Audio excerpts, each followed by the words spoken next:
welcome everyone to my weekly meltdowns coverage of Obi-Wan Kenobi. This is the mid-season recap, the first 3 episodes. I didn't hit the go live button until the middle of the intro. I wish that were an accident. I'm sure Tyler's somewhere not listening, laughing. Anyway, guys, this is going to be a lot of fun. I have Kyle, who, if you follow the show, we've done Star Wars in the past. Dominic, if you follow the show, he's been with us before talking about what are we on? Big Brother? Was it Canada? Every time I'm on to talk Big Brother, it's always a week where nothing. Listen, it is what it is. Oh, look, Tyler is in the chat, and all he has to say is, Kyle, your haircut looks great. What about my hair? It's in the weird grow out phase. I don't even do anything with it. My hair. Oh, that's my hair. I just heard myself. Oh, but yes, welcome Tyler and everyone. So we are going to cover, like I said, the first 3 episodes of Obi-Wan Kenobi, the Disney Plus series. And I just want to go in, guys, real quick.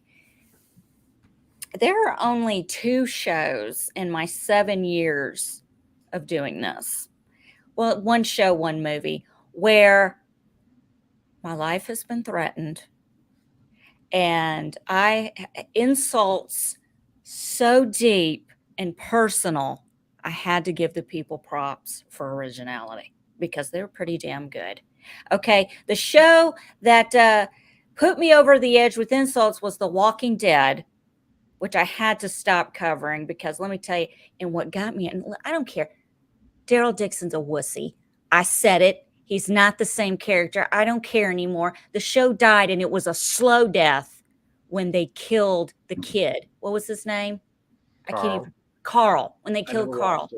Yeah, and then you're gonna tease me with 3 Rick movies. I don't care anymore. It's dead. It's dead for me. And yeah, I said it. Daryl Dixon's a wussy. Okay, he's changed. He evolved. I don't like where it's going. And good for Carol for not participating in his spinoff. The second time that I got my first death threat, well, the second review I did, first death threat, I did Star Wars The Force Awakens. I feel like I've come full circle. First movie review show I ever did was before the movie came out. And it was like this... my predictions. I called it my Star Wars predictions. I had no idea what was going to happen. And it was just me guessing completely off the, the trailers like everyone else was. I'm like, I'm going to do it too. I have my notes. I'm going to sit here and do it. I was wrong about every single thing except one thing that I had no idea. I just guessed it. I pulled it out, just going off my Star Wars knowledge. I just happened to be right and was accused of spoiling the entire movie. 35 years of waiting for some. I predicted. Wait, what was your prediction? What did my you get prediction was Han Solo would die at the hands of Kylo Ren. That was my prediction, going solely off of A New Hope when Ben Kenobi died at the hands of Darth Vader, because I was going off of everything that's old is new again. But someone from the old genre always has to die. And who else? Who would just devastate everyone? Would be Harrison Ford. And plus, he wasn't 100% in it anyway. Let's just be honest. Yes, the expression is with Star Wars, it's like poetry. It rhymes. And yet everyone, if you had to guess, the only reason he would agree to come back would be to be killed off. Well, he wanted to be killed off in Return of the Jedi. So they made him wait, 40 years? Yeah, I thought he wanted to be killed off in the original. I don't know. I'm joking. Yeah. That's a joke, by the way. But no, yeah, the look on his face when he looked a little like relief when he fell off. When he got stabbed by Kylo Ren. I didn't know that was Ben Solo. Spoiler alert, if you haven't seen any of these movies, why are you even here watching this? If you haven't seen any of these movies, honestly, don't bother. They're not that good. But yeah, I mean, just here's a good place to start. This is really a good place to start. It is. Because don't go to Boba Fart, because that's what I call that show, because it stunk like a fart. I'll say it. I don't care. I'm not scared. My life's been threatened. I will leave this Boba Fett in the corner here, so this way he'll have more screen time on this show than he did in his actual show. How can you have a show where you're barely in it and your name's in the title? How? Makes no sense. It's insane. But anyway, We're not here to talk about that hogwash. We're here to talk about the one and only Ewan McGregor as Ben Obi-Wan Kenobi, a character I love. I love Ewan McGregor. I'm a huge fan. When I found out he was cast as Obi-Wan back in the 25 years ago, I was excited. I'm like, yes, this makes sense. It's going to work. And it did. I thought it was great. So we've got 3 episodes here. I don't know how to start this, guys. You're going to have to help me out. Do we want to go? Okay, Tyler's blowing up the chat. Mike Myers' hair looks great in the background of Dom's cam. Oh. Okay. Should we start with a positive note, something we like? Okay, I'll let you guys start with that. So far, guys, what are you feeling positively about Obi-Wan Kenobi, the series? Okay, Cal, you can go first because I just sort of have things in chronological order, not positives and negatives. Gotcha. I have a couple of things. I have to say, Ewan McGregor is just doing an absolutely fantastic job as Obi-Wan. I think he's really brought a lot of nuance to the character. I think he's brought he's very much a broken man, which is how did you get from like the Jedi Knight, Jedi Master, badass kind of like quippy Obi-Wan of the prequels to the, very old, kind of stumbling Obi-Wan or Ben Kenobi from the original trilogy. I think we're really seeing that happen in real time, which is really cool. And I think even in the 3rd episode, Vader, the time has weakened you. And I'm like, oh, okay, I see what you're doing there. And I love, for me, bringing in the lore of the Sith Inquisitors, as I think they did really well from like the cartoons, from both Clone Wars and from Rebels, kind of bringing them to life. I wish that they'd made the High Inquisitor actual Utapauan, not like the half-assed version that they did, but we got what we got. And like, I have to also say, I love Moses Ingram. I will unabashedly support women in Star Wars. I will support women in color in Star Wars. I think if you're hating on her because of her skin color or her gender or for whatever reason, you're not a Star Wars fan, please kindly exit the building. Is that Rava? Her name's Rava or Rava? Reva. So that I think, yeah. Okay. They mostly just call her third sister. That's what I call her in my notes. Yeah. I think she's great. I think she's a really fun villain. Because you can't have Vader be like, Vader's like the big bad in this one. Mm-hmm. She's like the more, there's nuance to her, which I think is really interesting. So yeah, those are the things that I think are going, that I'm really enjoying. Tom. All right, well, same thing. Plus, happy to see Ewan McGregor back. He did, what was it? Was it 2014 that Disney acquired Star Wars? Something like that, yeah. And this is what we wanted. We didn't want a Han Solo movie. People thought they wanted a Boba Fett something movie show until we got it, and they realized that they didn't. But this is something that actually they could deliver on that makes sense. Obviously, one of the big controversies is the retconning. I found it interesting that in the past few months, when you go on Twitter, you see people, especially fans of Rebels, they're adamant, saying Darth Maul better not show up in the show. It's a retcon. It would be a slap in the face to Rebels. But now people are doing somersaults to explain all the retcons that are on the show. So it's like, to me, if you ever watched The Simpsons, when he tried to join the No Homers Club, and like, well, we have one other Homer, but it's no Homers. So this is the No Retcons Club, but that only applies to Darth Maul. Every other retcon is allowed in the club, except for Darth Maul. So when they first did anyone have any trepidation, though, when they announced this show, that it was one thing about Rogue One? I liked Rogue One. You almost get the sense of, did they make this movie because they were tired of people making jokes about the Death Star having a shaft leading all the way to its self-destruct button? So they felt they had to make a whole movie to explain that. And did someone feel, we have to explain how Darth Vader never figured out that he had a son being raised on Tatooine, living next door to someone named Kenobi? Did someone feel we just have to address this? Oh, we're going to address it. Yeah. Because I've got words and thoughts, and they're everywhere. I'm shooting out of a cannon at this point watching the show. Good and bad. But that's just me. I'm a critic. That's what I do. But what are your good ones? What are your good thoughts? Mine or Dominic's?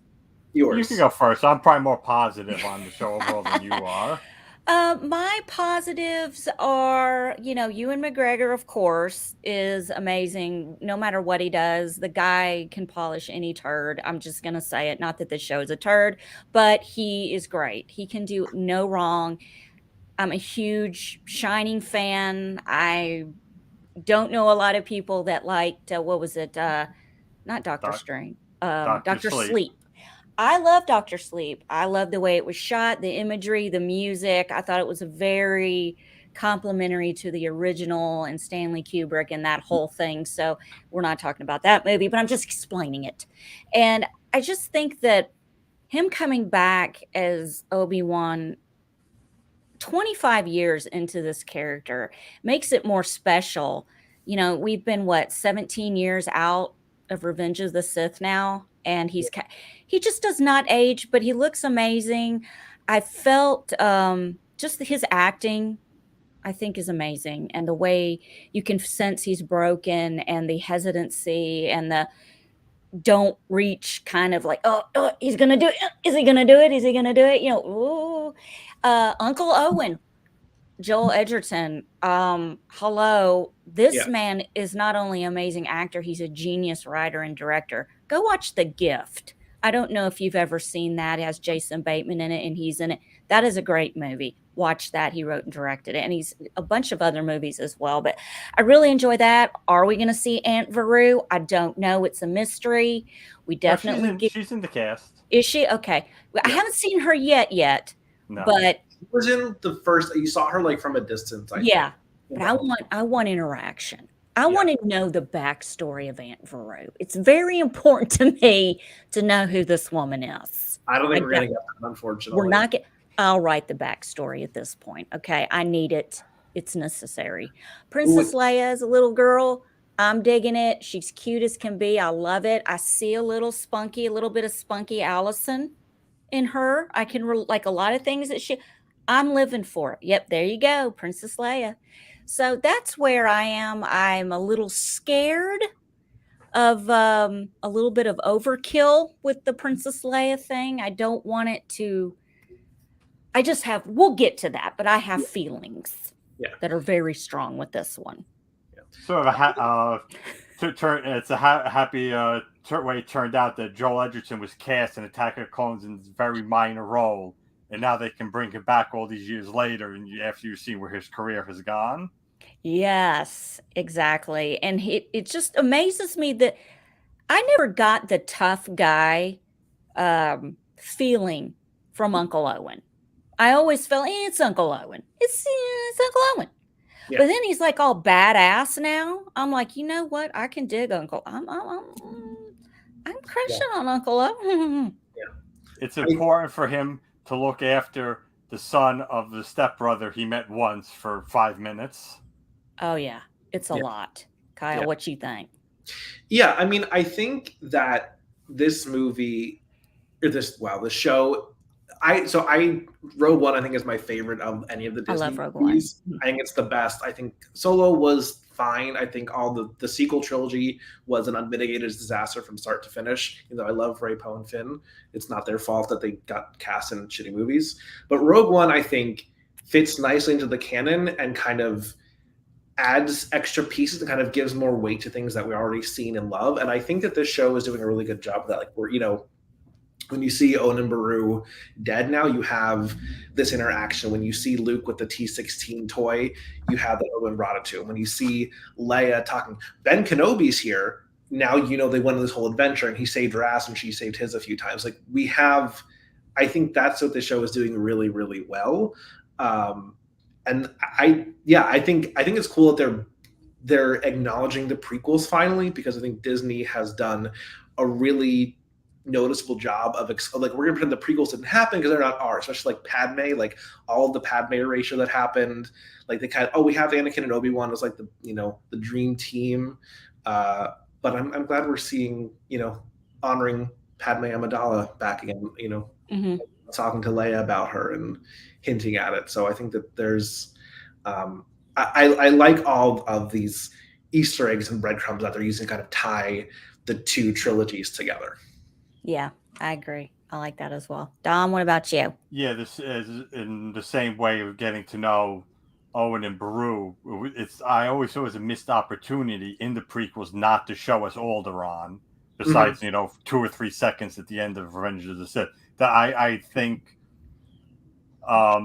even just the planet Naboo was a mistake. It just should have been Alderaan. I agree with that. That was we knew the people, the culture, that we knew Alderaan, and so that would have made its destruction in A New Hope stronger. So one thing we should probably talk about, maybe go around each, like how we grew up with Star Wars, if we grew up with Star Wars, so that could sort of just give our perspective where we're coming in from things. Yeah, for sure. For me, Tyler, sorry. No, if you wanted to go first. I'd say Tyler asked a really interesting question about Disney taking the Star Wars franchise. Is Disney taking the Star Wars franchise in the right direction with all these spin-offs? I think, and I'll just say real quick, my 2 cents on this is I am feeling like the well is full and it's overflowing a bit. Maybe we should pull it back. We don't need a spinoff every freaking time a season ends. Dude, I'm sitting on 2 years without The Mandalorian, okay? I got a little sprinkle in Boba Fett, but I'm waiting on that, okay? That's where I'm going nuts. But I do feel, what do we have? The Bad Batch coming up, or do what? Ahsoka. There's a whole bunch of shows. Yeah, and so I just want to make sure that I want them to roll them out in a way that people are excited and not, another one. Kind of like with Marvel.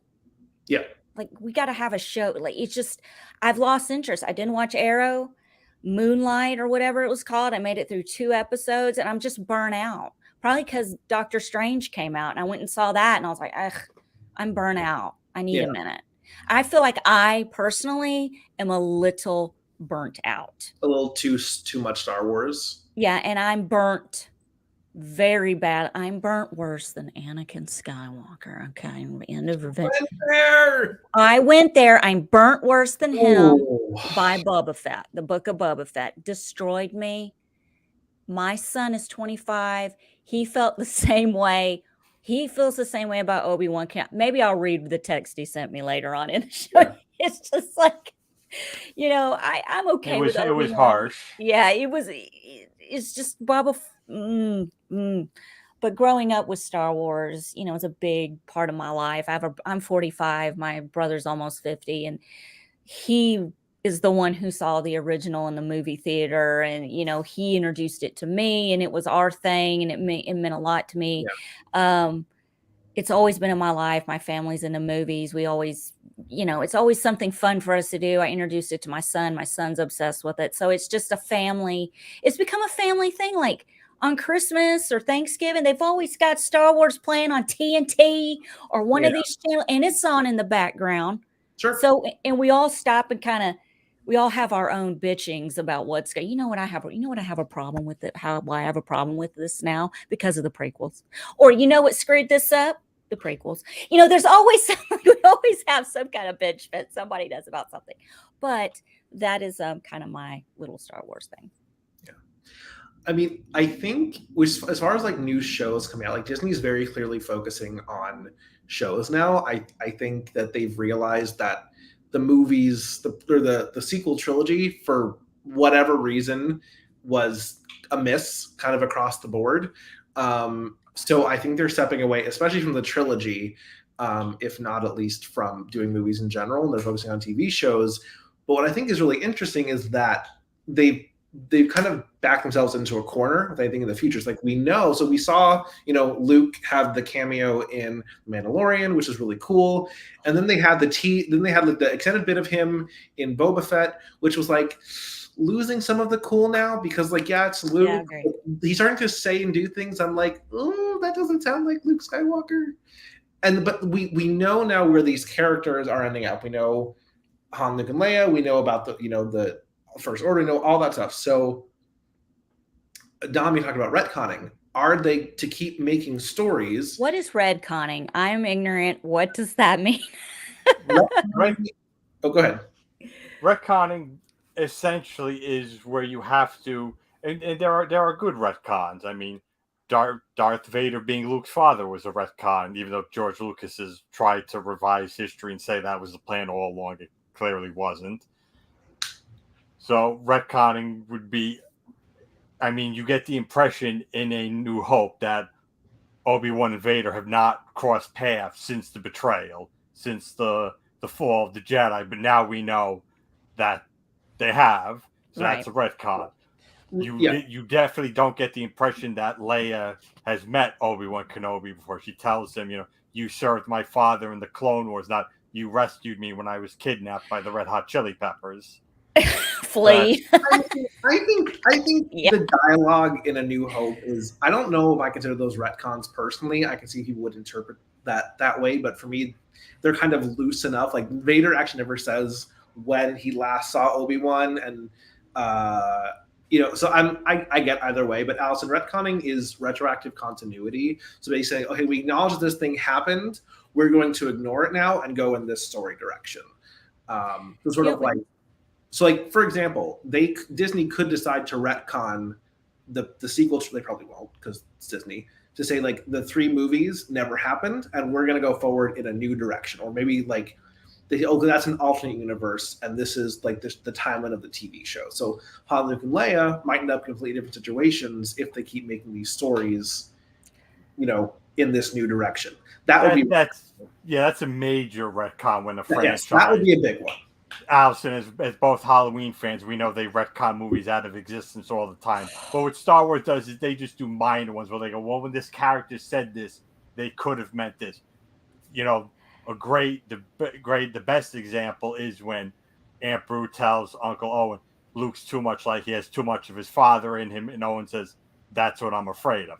That line of dialogue was written and performed to mean he's worried that Luke is going to become reckless like Anakin, get himself killed. But luckily, when you change it to Luke being Vader's son, that line of dialogue can be reinterpreted to be that Owen knows Anakin has become Vader, even though now we know in the show he doesn't. So again, now that line has changed meaning again. Back to he just thinks Anakin is dead. Yeah, this is the whole thing. That's in the South. That's what we call. That's a bunch of bullshit. Okay, retconning's a little fancy, but I mean, same thing. Yeah, same thing. Yeah, it's the same thing. But yeah, there are so many things. And before we get into the first episode, and there are so many things that now kind of contradict, and you have take on a different meaning, and it kind of changes the way you kind of see everything. But what like. I know, Dominic, for you, Star Wars, where did your love for it begin? Like, what is your origin story with it? All right. For me, I did not really grow up with it. I was born 2 years after Return of the Jedi. I was 12 when the special editions came out and 14 when the Phantom Menace came out. So I'm too young to be overly reverential of the original trilogy, but also too old that I have any sort of, I look at the prequels with like rose-colored glasses, like the way I notice like people 10 years younger than I do. Yeah. So like I was like, when I saw the Phantom Menace, I just saw it to see it, and I just saw it because that was the big movie. But in between Phantom Menace and Attack of the Clones, I watched Empire on VHS, Empire Strikes Back, not the special edition, the original theatrical cut of Empire Strikes Back. I'm like, oh, okay, this movie's amazing. So then I was psyched for Attack of the Clones, and the disappointment that most people have with the Phantom Menace. I had that for Attack of the Clones because I was up here and I just left the theater. 2002 was a rough year because I'm so now heading into the year I was a Star Wars fan and I got Attack of the Clones.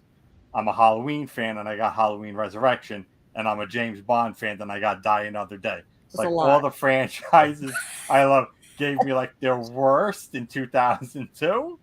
That was I think we're far enough now away from the prequels that they've kind of become like nostalgic, which I think is where all this is kind of coming from. They definitely had their issues for sure. The acting and directing, and the writing were the main issues. I think the stories were good; they just weren't told very well.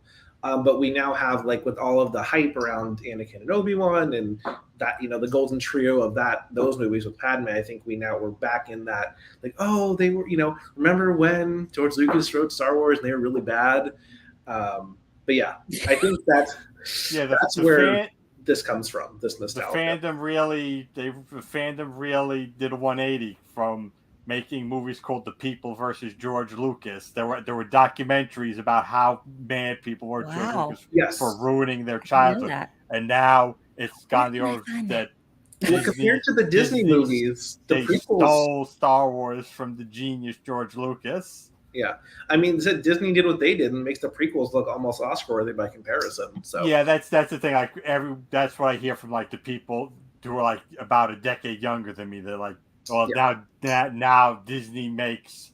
See, I'm like I said, I'm in that middle, like too young to defend the original trilogy, no matter what, but too old to defend the prequels, no matter what. So I'm still in the whatever Disney did with Star Wars, Phantom Menace and Attack of the Clones are still pretty rough movies. Sure, yeah, for sure. I mean, it kind of feels like it's split to some point. You have, like, Kyle, you love the prequels. Or do you? Well, I could be saying that wrong. Are you a big fan of the prequels? The prequels are. So I watched the original trilogy when I was a kid with my dad before the prequels came out. So I didn't see them first, and then so I was like 10 or so when Phantom Menace came out. So like those were, I was like early in high school by the time Revenge of the Sith came out. So those were like those are my Star Wars movies as a kid. I can recognize as an adult and have been for a while, they had their problems. The way I look at the trilogies is like the OG is like untouchable for me. I think everyone can agree with that. Like it has its issues, but like that's the original. That's like the whole. But Return of the Jedi has the sort of we're just gonna. That's where you see. Oh, they're gonna recycle ideas a lot in Star Wars because already Return of the Jedi, they're like, oh, it's just sort of. Yeah, I think the prequels and the sequels have the opposite problem. I think the prequel trilogy had a really good story done horribly. And I think the sequel trilogy had no story, but done really well. So they're kind of, you know what I mean? They're kind of like the opposite issues. That's always been my take on them anyway. Yeah, Phantom Menace, in retrospect, is almost, as I talked about with like friends of mine, like ultimately Phantom Menace didn't even need to happen.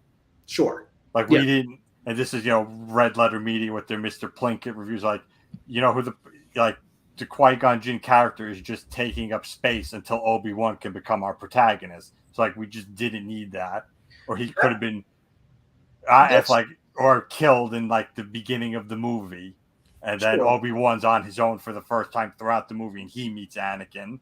Yeah, but I think they did give us some interesting. We have Qui-Gon in at least the ghosts of Qui-Gon in the show, and we have Darth Maul, who may or may not return. But yeah, I think that gives us some good fodder for jumping into the episodes. Allison, what do you think? Let's jump in. Yes. Let me tell you something real quick, though, from an older generation. And I'm not talking about me. I'm talking like my brother and his friends who had a bitch fit after Return of the Jedi. Like they loved A New Hope. Their movie is Empire. My movie is Empire. That is it. All I need is Empire. That is the one.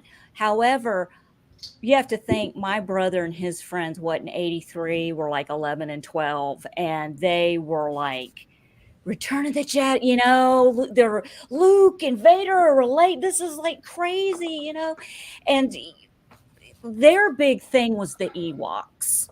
Okay, I had to hear endless bitching at 6 years old about these gosh damn Ewoks from my brother and his friends. Okay, so that was there. My brother laughs when everyone got upset about Jar Jar Binks. That's how I felt about Ewoks. We didn't need Ewoks. Who called up Jim Henson? Who thought that was? We didn't need Muppets. We didn't need little people in the outfits. I hate it. It's stupid. I hate it. On the other hand, I can't reach my Wicked Ewok Funko Pop from here. Well, so you know why we got the Ewoks though? Why? They wanted to do, if I remember correctly, they wanted to do that movie set on Kashyyyk. So they all have been Wookiees. But they didn't have the budget or the casting for it, or they couldn't pull it off for some reason. So we got the mini Wookiees instead. Well, listen. At the end of the day, it's cute. Sure. It's a little far out there. As a 45-year-old woman watching it now, I get it. Yeah. Look, we're all never going to be happy. There's always going to be something in every Star Wars film that somebody's going to bitch about, and it's normally me. Let's get into these episodes because I defend the Ewoks because they launched the career of Warwick Davis, who I'm a fan of. So I love Warwick Davis too. He was so young when he did, like a baby almost. But yes, you're absolutely right. And I do love the Ewoks. I'm just saying that the younger guys had an issue with it as kids, just the teenagers. But okay, so what I'm thinking, the first 3 episodes are directed by Deborah Chow, and it's looking to me like they are broken down by the titles are part 1. So we're going to have parts. It's part 1, part 2, and part 3 are what we are addressing. And I just want to say real quick in the chat, Dolores, she is a big fan. Watches us, puts up with me every show. Thank you, girlfriend, for tuning in. Star Wars is a family thing for her as well. I really think that's what it comes down to. It's you watch it with your mom, your dad, your brother, everybody. We all have that. And Gregory Castillo, Z-Trats, and Tyler, get out of here. You could be on this show right now, just sitting at home with your dog in your new little Greenwich Village apartment. Get out of here. Anyway, so we got 3 parts, and I'm going to read briefly episode 1. Oops, I did it. It's part 1 of Obi-Wan Kenobi. It is 10 years after Order 66, when most of the Jedi Order were killed. The Grand Inquisitor, 5th brother, and 3rd sister, and I'm sorry, I think I got the name, Reva Savander is the actress playing the 3rd sister. No, that's a character name. That's the actress. Okay, I screwed that up. So don't listen to me. They find a surviving Jedi, Nari, on Tatooine, and Reva grows impatient and attempts to kill him, forcing the Grand Inquisitor to stop her and allowing Nari to escape. The Grand Inquisitor expresses his disapproval for Reva's recklessness and obsession with finding another surviving Jedi. She is obsessed with finding Obi-Wan Kenobi, who, unbeknownst to them, ironically, what are the odds? Hello, he's right there. Are also on Tatooine. Who's not on Tatooine? Everybody's on Tatooine. Are we not between the Mandalorian and Boba Fett? And are we just not? I mean, this show had to take place, at least start on Tatooine. But I'm glad. It's like a Survivor going back to Fiji. If they're just going back to the same desert to film this, like they did The Mandalorian and every other show that's like in the desert on Tatooine. I bet that's what they're doing. But he's under an alias, y'all. Ben Kenobi. Obi-Wan is going by Ben. Not the strongest alias, if we're being honest. I love how Wikipedia calls it the alias Ben Kenobi. It's not, they're so stupid. That is just his name. It's not really an alias. He's just going by his name. When I was in high school, people called me Small Fry. I don't go by Small Fry. I go by my name, Allison. It's not an alias. Anyway, he works at a meat factory and watches over a young Luke Skywalker, the son of former apprentice turned enemy Anakin Skywalker. He is haunted by memories of his past and is unable to communicate with his former master Qui-Gon Jinn through the Force. Kenobi refuses to help Nari, that is my phone, who is being hunted as well. He refuses to help another Jedi and later sees his corpse hanging in town. On Alderaan, Anakin's daughter Leia, who was adopted by Kenobi's acquaintance, Senator Bail Organa, is kidnapped by Vect Nalkru's gang, a.k.a. Flea. and Red Hot Chili Peppers. A group of bounty hunters hired by Reva to lure Kenobi. Organa contacts Kenobi and pleads with him to help rescue Leia. Kenobi refuses at first, but relents after Organa personally meets with him. Yeah. There you go. Thoughts? Where are we with this, guys? I mean, I feel like Star Wars is not, it's not realistic. I mean, for a bunch of reasons. But I mean, it's sort of like an epic poem. It's like a grand old saga. It's like heroes of myth and legends. It's like everything, you know, happening to take place on the same small planet in the same small town. There's trillions of beings in the galaxy. I mean, that's like, you kind of have to take that with a grain of salt. But yeah, I think the setup was interesting. I was excited to see. I remember being excited to see where the series was going to go, mostly because I liked seeing the Obi-Wan who recognized his mistakes and the mistakes of the Jedi Order, and to see him being like this very humbled, broken man. Like, it was like very satisfying, but also very heartbreaking at the same time. It feels to me a little bit like I don't know how to say this. Luke Skywalker.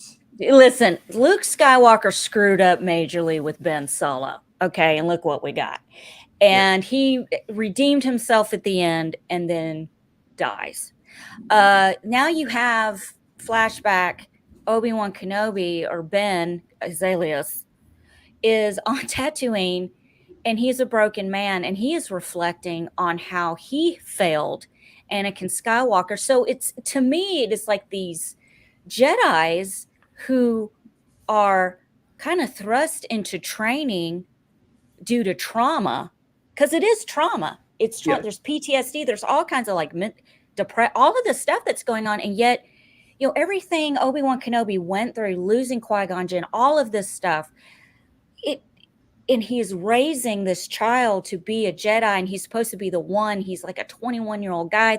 There's so much on his shoulders, and to have it fail like it did, and now he's a broken man on Tatooine, watching over Luke Skywalker, which I kind of have a lot of problems with, because if you are a Jedi and you know Jedi are being hunted, and yes, you said you'd watch Luke, why are you right there as a neighbor when they're coming looking for you? Why don't you go away and use the Force thing that Ray and what's his name used? Can't you just peep in? Can't you just peeping Tom in without him knowing? Well, it's a little invasive.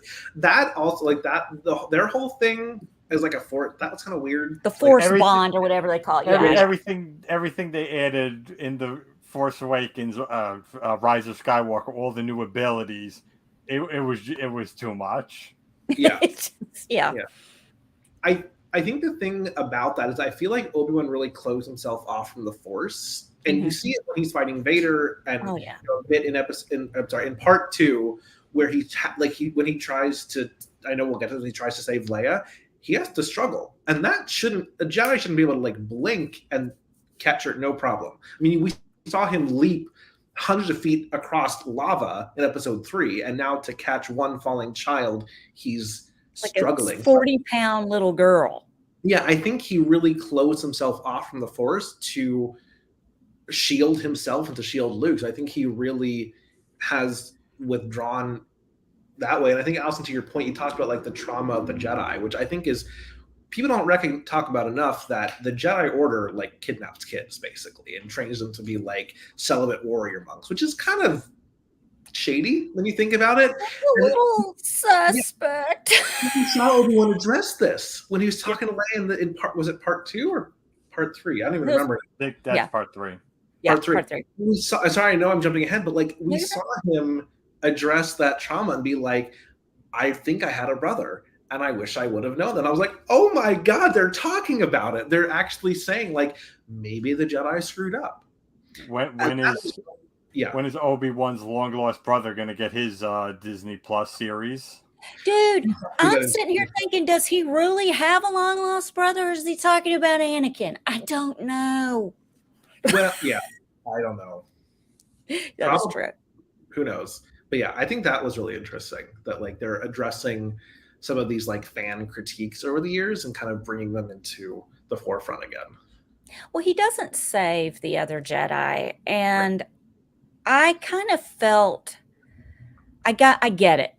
Like I get why, but that's still your brother or your sister or however they address one another. They just I know it's dangerous and you're trying to protect little Luke Skywalker, but that is still your people.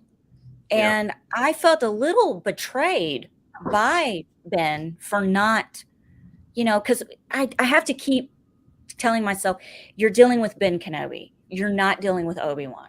Yep. This is when he is just down on his luck, Ben. So I'm trying to, how would I be in that situation? I'd probably be so freaking depressed and down. I'd be like, the last place you want is to be with me. You see that guy they call Vader? I'm responsible for that.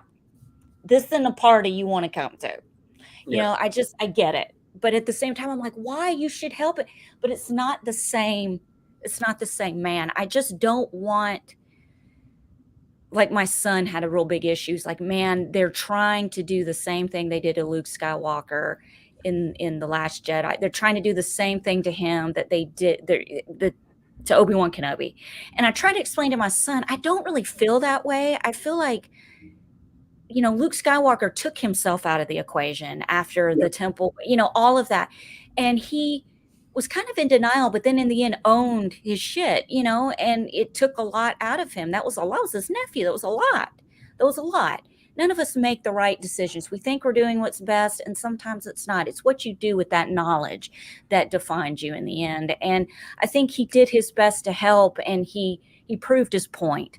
And I think Obi-Wan is not at that transitional phase. He's still dealing with a lot of shit. And now you got, Bail showing up. Listen, little Leia, she's been kidnapped by Red Hot Chili Peppers. Anthony Kiedis is we don't know have you ever heard Mother's Milk? Give it away now. You've got to get this little girl. We don't know what's going to happen. What do I, sorry, I don't want to tell you guys go ahead. Well, as far as you showed me your son's text message about Luke, and yes, I do. There's a lot to be said about the depiction of Luke Skywalker in The Last Jedi, but I mean, as far as Obi-Wan, this is his backstory. This is the character we were introduced to, a Jedi in exile, and maybe I have a more cynical take. I thought this other Jedi, I already forgot the character's name, was a dumbass. Nari, yeah. It was explained to him, for the greater good, we have to lay low.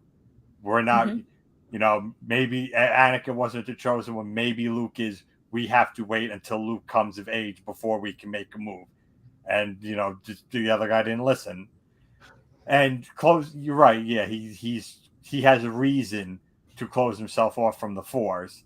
Whereas with Luke in The Last Jedi, it was kind of vague. I wish I was just begging for one line of dialogue that justified why Luke was on that island. They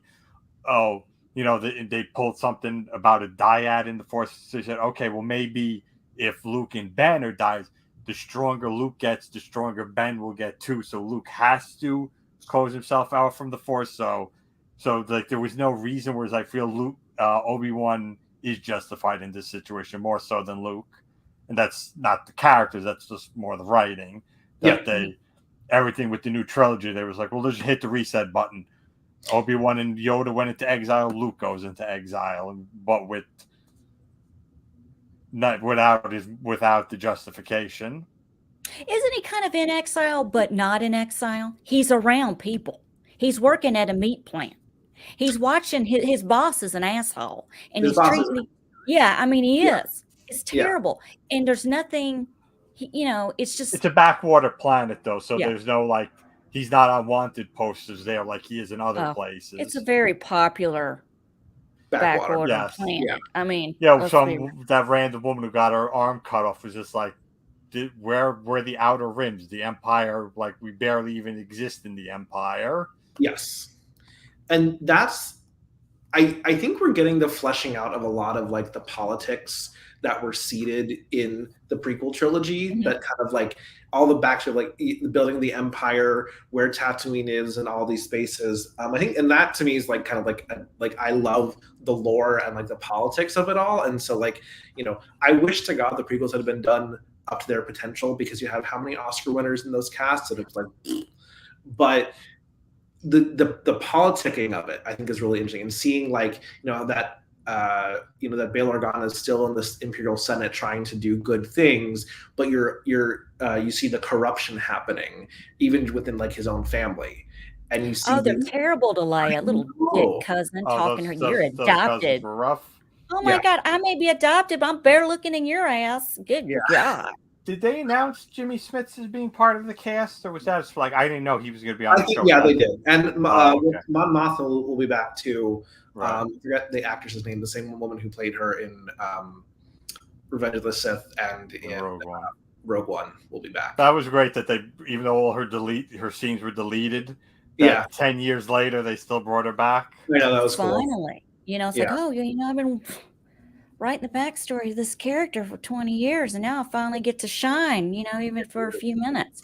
But I was kind of I was a little excited about seeing Princess Leia's mom, and you know, really getting to see her talk, you know, and a little bit like Padme. I felt like she's a little bit of a leader in her own woman, all that, and you know, Leia's just so darn cute.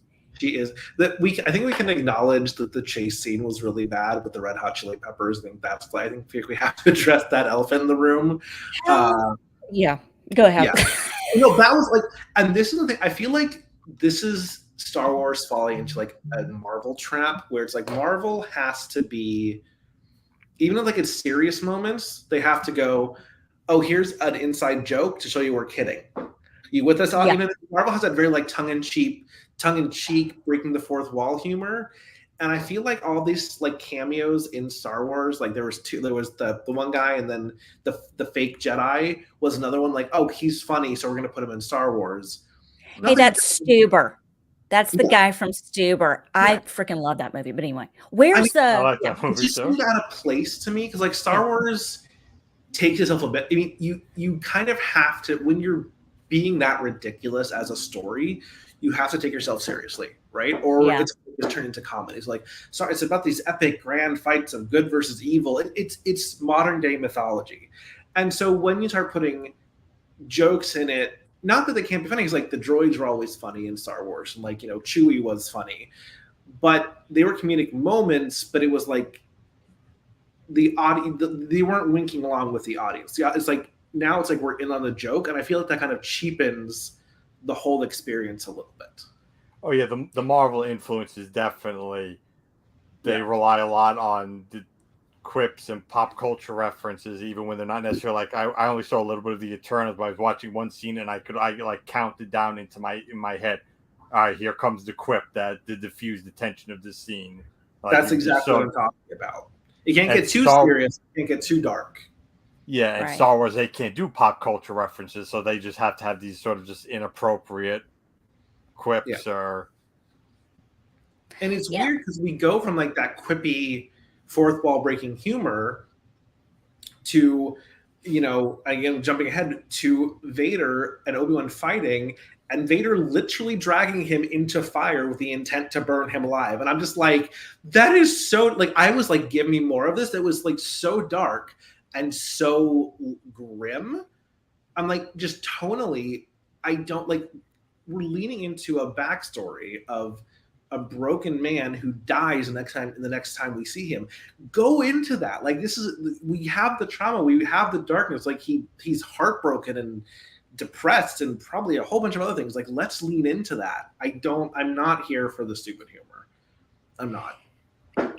But you know, the campiness and the little jokes from, you know, you think back to like Empire when Leia says, I'd just assume kiss a Wookiee and, you know, I can arrange that. That's fine because it fits and it's perfect. Yes. But when you get into the other stuff, like that chase scene, how are you going to let a little 10-year-old girl outrun you?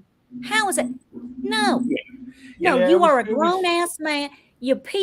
you were hired for this job for a reason. You can't catch a little girl. You know, I thought they were gonna show us her using the Force just almost like innately, kind of like her, like she would jump just a little too high or a little too far, or could run just a little too fast. Like, I thought that's what we were gonna get, and then we just kind of got the running. I'm just they have shown though that she is Force sensitive. A little bit, but like this is when she's talking to her dick cousin. He's like, "Oh, you're just desperate for your father's approval." I really got that she's reading his mind, and the same thing with Obi-Wan. There's like, you're thinking of my real mother right now, and that's where I was going to go. Yeah, so she's picking up on people's thoughts, even if it hasn't manifested itself physically. I think that's the hallmark of Leia's character, and she's always used the Force in a more subtle way. But I feel like that's always, because I wanted nothing more than to give Carrie Fisher a lightsaber.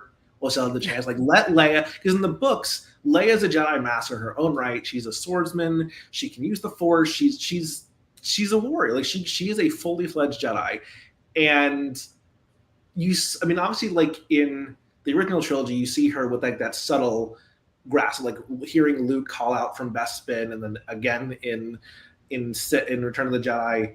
So I guess I wanted to see a little more just like hints that she could do more than that, because we got that flashback training scene in Rise of Skywalker, and like they made for whatever reason the decision to not give her a lightsaber, make her a Jedi for the sequel trilogy. I will not get into that because that will take me another 3 hours to work through my emotions over that. But I guess I wish they would have made it a little more equal, to show that Leia can do the thing the boys can do too, you know?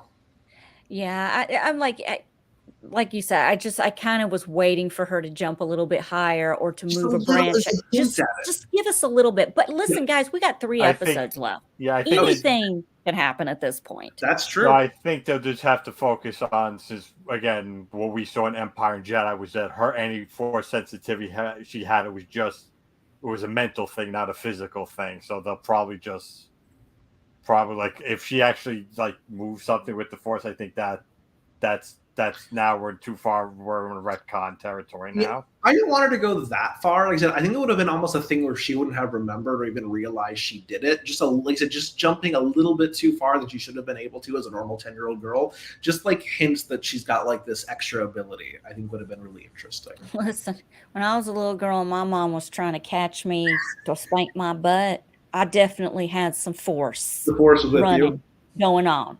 Okay. Speaking of which, let's slide into part 2. Y'all ready? You're ready for Allison's storytelling? It's storytelling time. Who doesn't love it when I read a story? Tyler. Go for it. I love your stories. Thank you. So we have episode 2, which is titled, no pun intended, titled Part 2. Okay, guys. After tracking the kidnappers to the planet, I don't know how to pronounce this, Daiyu. Daiyu, I think? Daiyu? Yeah. Okay, we'll do that. The planet Daiyu, Kenobi encounters con man Haja Estri. Is that right? Haja Estri? Okay, who pretends to be a Jedi. Okay, that's Stuber. We'll just call him Stuber, because that's how we know him, right? Stuber. Mm-hmm. So Stuber directs Kenobi to Leia's location, where he defeats the kidnappers and rescues her. The Grand Inquisitor learns of her presence and locks the city down. Reva disobeys the order, shocker, to stand down and places a new bounty on Kenobi, causing mercenaries around the city to target him and Leia. When Leia realizes they are after Kenobi, she loses her trust in him and runs away. Let me tell you something, I will whoop her little ass. You better get back here right now. I don't have time for this running off, shenanigans. Get your little royal ass back over here. Escaping to a roof with mercenaries attempting to kill them, Leia jumps off and Kenobi saves her using the Force, gaining her trust. Stuber finds them and directs them to the unguarded cargo port from which they can escape, but cannot stop Reva from following them. Reva reveals to Kenobi that Anakin, whom Kenobi believed to be dead, is still alive under the guise of Darth Vader. The Grand Inquisitor arrives to arrest Kenobi himself, but Reva stabs him with her lightsaber, inadvertently allowing Kenobi and Leia to escape on Mustafar. Vader awakens, in a bacta tank. There you go. Well done. Well done. I do what I can. Listen, Yeah, and I'll just get into it real quick. I was so pissed off when she pulled her little girl shit. Oh my God, you're not shush your face. Your dad called me out of retirement. I'm putting my life in danger and your brother that you're not supposed to know about. Yeah. Plus your daddy's Darth Vader. And if he finds out about the two of you, I'm really up shit creek without a paddle. Get your little stubborn ass over here. I don't want to hear it. Oh, it drove me nuts. I did not expect the show to be the adventures of Obi-Wan Kenobi and Princess Leia. Me neither. But I'm not mad about it. I'm a little salty, but that's just me. Well, that's another TV trope now. You know, Mando has Baby Yoda. The Witcher has that girl he's looking after. That's what a lot of streaming shows are. We have a loner has the little guy who gets stuck having to take care of a kid, and they form a bond. Yeah. Yeah, I'm never gonna be mad about seeing Princess Leia on screen in any incarnations, so I'm like, sure, give me more of this. That episode I think was probably my least favorite of the three so far, or that part 2 was my least favorite. The thing that like cinched it for me though was the end scene, because I never thought about the fact that Ben Kenobi didn't know that Anakin was so alive. I never thought about that either. And to see his reaction, I was like, I had this moment. I was like, "Oh no!" Right, that to me justifies this entire show. Like just those kinds of moments. Like I can skip the rest. That's it. Yeah, in the first episode, when like I keep mentioning, did Owen know? And when Owen said Anakin is dead, I said, "Oh, Obi-Wan hasn't told Anakin, hasn't told Ben, hasn't told Owen what happened to Anakin." Now I was like, "Oh, Obi-Wan didn't know either because he's been in the Outer Rims." Well, I guess they don't get news of Darth Vader. Well, I don't think Obi-Wan ever knew what he called himself. I don't think he ever used that. Did Yoda ever call him that? Yes. Yes, they watched really referenced him as just Vader. And Yoda watched the video where Palpatine called him Vader, so they knew. Right. Yoda said Anakin is gone, only Darth Vader remains. Well, to be fair, he knew the name Darth Vader. To be fair, and this is like before any of this came out, Vader was kind of secreted up until the destruction of the first Death Star, and like all the Moffs died, and then Palpatine was like, "I guess you're up, buddy," because like he kind of kept him as like a secret weapon and sort of like this dark presence. So I think it makes sense. It stretches plausibility a little bit, but it could make sense that Obi-Wan had not heard of Vader directly. You know, well, he knew the name Darth Vader. He knew the name Darth Vader, and he knew it was Anakin. But I guess he just thought. I was saying maybe they didn't know. Maybe they didn't hear that he was out roaming around. Maybe that name wasn't really widely known. In my mind, I'm thinking, he left him. What was that fire planet called? Mustafar. Okay, duh. Mustafar. So the last time that he saw Anakin was on Mustafar, and he was charcoal. He was burning up. He was a briquette. Yeah. Yeah, he was. But he didn't double tap. He didn't double. Yeah, he was still there. Probably a little gamey. I don't even think I would. It was just a lot. It was a lot, and he left him there. Hayden Christensen is. Hayden Christensen gets better with age. His acting is a lot better 17 years later. Yes. Can I just real quick? Yes. He's not a child anymore. No. God bless him. He took so much shit back in the day, but people don't realize he was a freaking child when he was cast in episode 2. And pretty much plucked from obscurity with not a lot of leading roles. Like up to that point, he played brother number 5 in the Virgin Suicides. So you have to really think there's not a lot going on here. But I love seeing him again in the whole get up. And I just kind of thought in my mind, in all these years as a little girl and a teenager and a grown-up, I never once, ever in all these decades thought about whether or not Kenobi knew who Darth Vader. When he's on Mustafar, he leaves him dead going, "I hate you." Yeah. He's still alive. So who knows? He could have been, you have no idea. So, and most of the time he's referred to as Vader. Not a lot of people, they call him Darth Vader more in A New Hope than they do. It's like they just drop the D in Empire. Okay. Like at this point, it's just Vader, and it's just, to me, and I hope we can get into this more in part 3, because there's so much I have going on inside me when it comes to part 3. I have so much I need to get off my training bra because it's a lot. But let's do it. Let's just go. Why not? Okay, let's deep dive. Yeah, part 3 was okay. It was good, but it wasn't part 3. I think part 3 is thawing me a little bit. So let me read this brief description. It's story time with Allison again, and then thank God I'm done reading for the night, okay?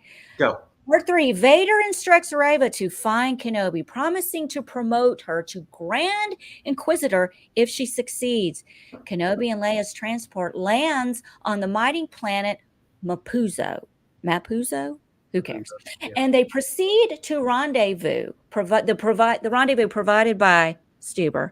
Finding no one there, they take a ride on an Imperial transport.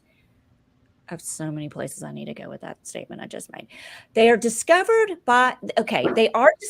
and Imperial troops are sent to capture them, but they receive help from a female Imperial officer named Tala, who is a member of the underground network that hides descendants and outlaws hunted by the Empire. She escorts them to a secret submarine passageway, but before they can leave, Vader, and I'm telling you, it says Vader. It doesn't say Darth, it says Vader, and the Inquisitors arrive and begin to harm innocent bystanders. So badass. Even children, he's snapping necks. Okay, he harmed innocent bystanders to lure Kenobi. Kenobi sends Leia and Tala ahead while he provides a distraction. Is that what they're calling it?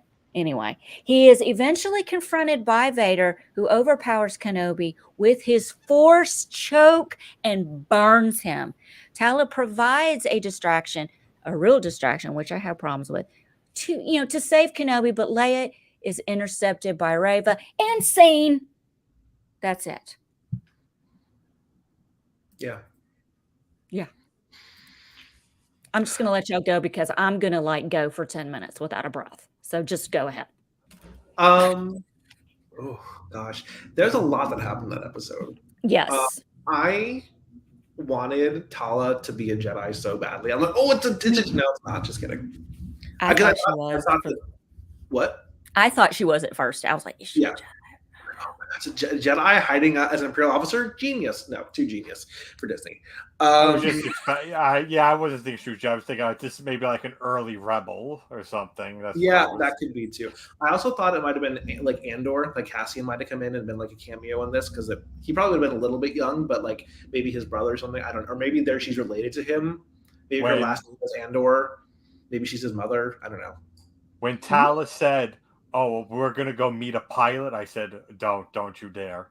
This pilot better not be Han Solo." I'll abide if it's Lando. Maybe here. I had that thought too. I'm like, don't you dare have this pilot. And then it was just some random extra who got shot. I'm like, okay, fine. And I was fine with that. Yeah, that was fine. Totally. Vader was brutal, and I think these are the things that. And this is what Rogue One, I think, did really successfully with him. And people this shows how far Anakin fell because Vader was terrifying. And he's supposed to be like the shadow that the Emperor sends out when the normal stormtroopers aren't scary enough. Like the fact that he just without a glance, murdering kids or whatever. Horrible. Yes. But I'm dragging them in the freaking street and just snapping their neck. Yes, but he finally did. They're showing Vader. And I'm there for it. I'm here. I want more. I want more. Let's kill more children in the street.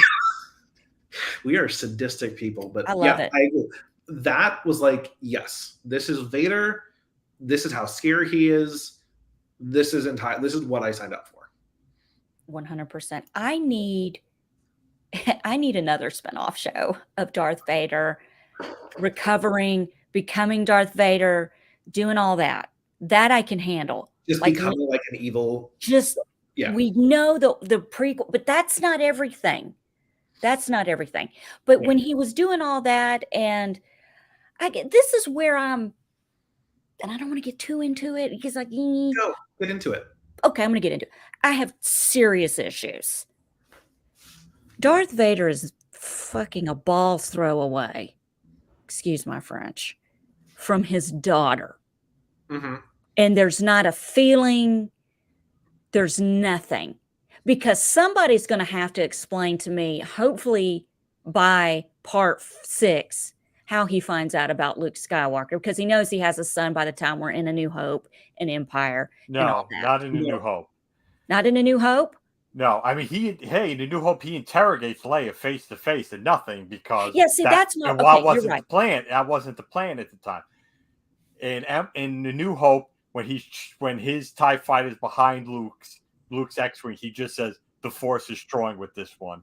Okay, you're and right. Now, because of the special editions, now there's a double. Again, they even before Disney came over, George Lucas was creating continuity errors for no reason. Because in The Empire Strikes Back, when they first discovered the Rebel base on Hoth, Vader goes, the Rebels are there. Skywalker is with them. He says Skywalker. He knows the Rebel who blew up is Skywalker. But then later in these special editions, where they have Ian McDiarmid replace Clive Revel, the actor who was that may not be right, but the actor who was originally Palpatine in Empire Strikes Back. Okay, so you replace him with Ian McDiarmid, but they had to alter his dialogue for some reason and have him tell Vader, the young rebel who destroyed the Death Star, I believe him to be the offspring of Anakin Skywalker. And Vader goes, they bring back James Earl Jones to do the line, how is that possible? But you already knew. You already called him Skywalker earlier in the movie. Well, yeah. I think they're banking off the fact like Skywalker and Kenobi are maybe not unique last names, which is why Ben can keep his last name. That's like, again, we're stretching plausibility here, but I feel but that I think it really just hurt. It just that Vader calls him Skywalker. He knows he's a Skywalker, and then later in the movie, not the original movie, the special edition, he's surprised. It was just unnecessary. It's almost like George Lucas said, "Well, I have to reshoot that scene with Ian McDiarmid," but he didn't stop and think of don't change the dialogue. Don't write new dialogue. Have him say the exact same line, because now even within Empire Strikes Back now go with where George Lucas did not stop and think.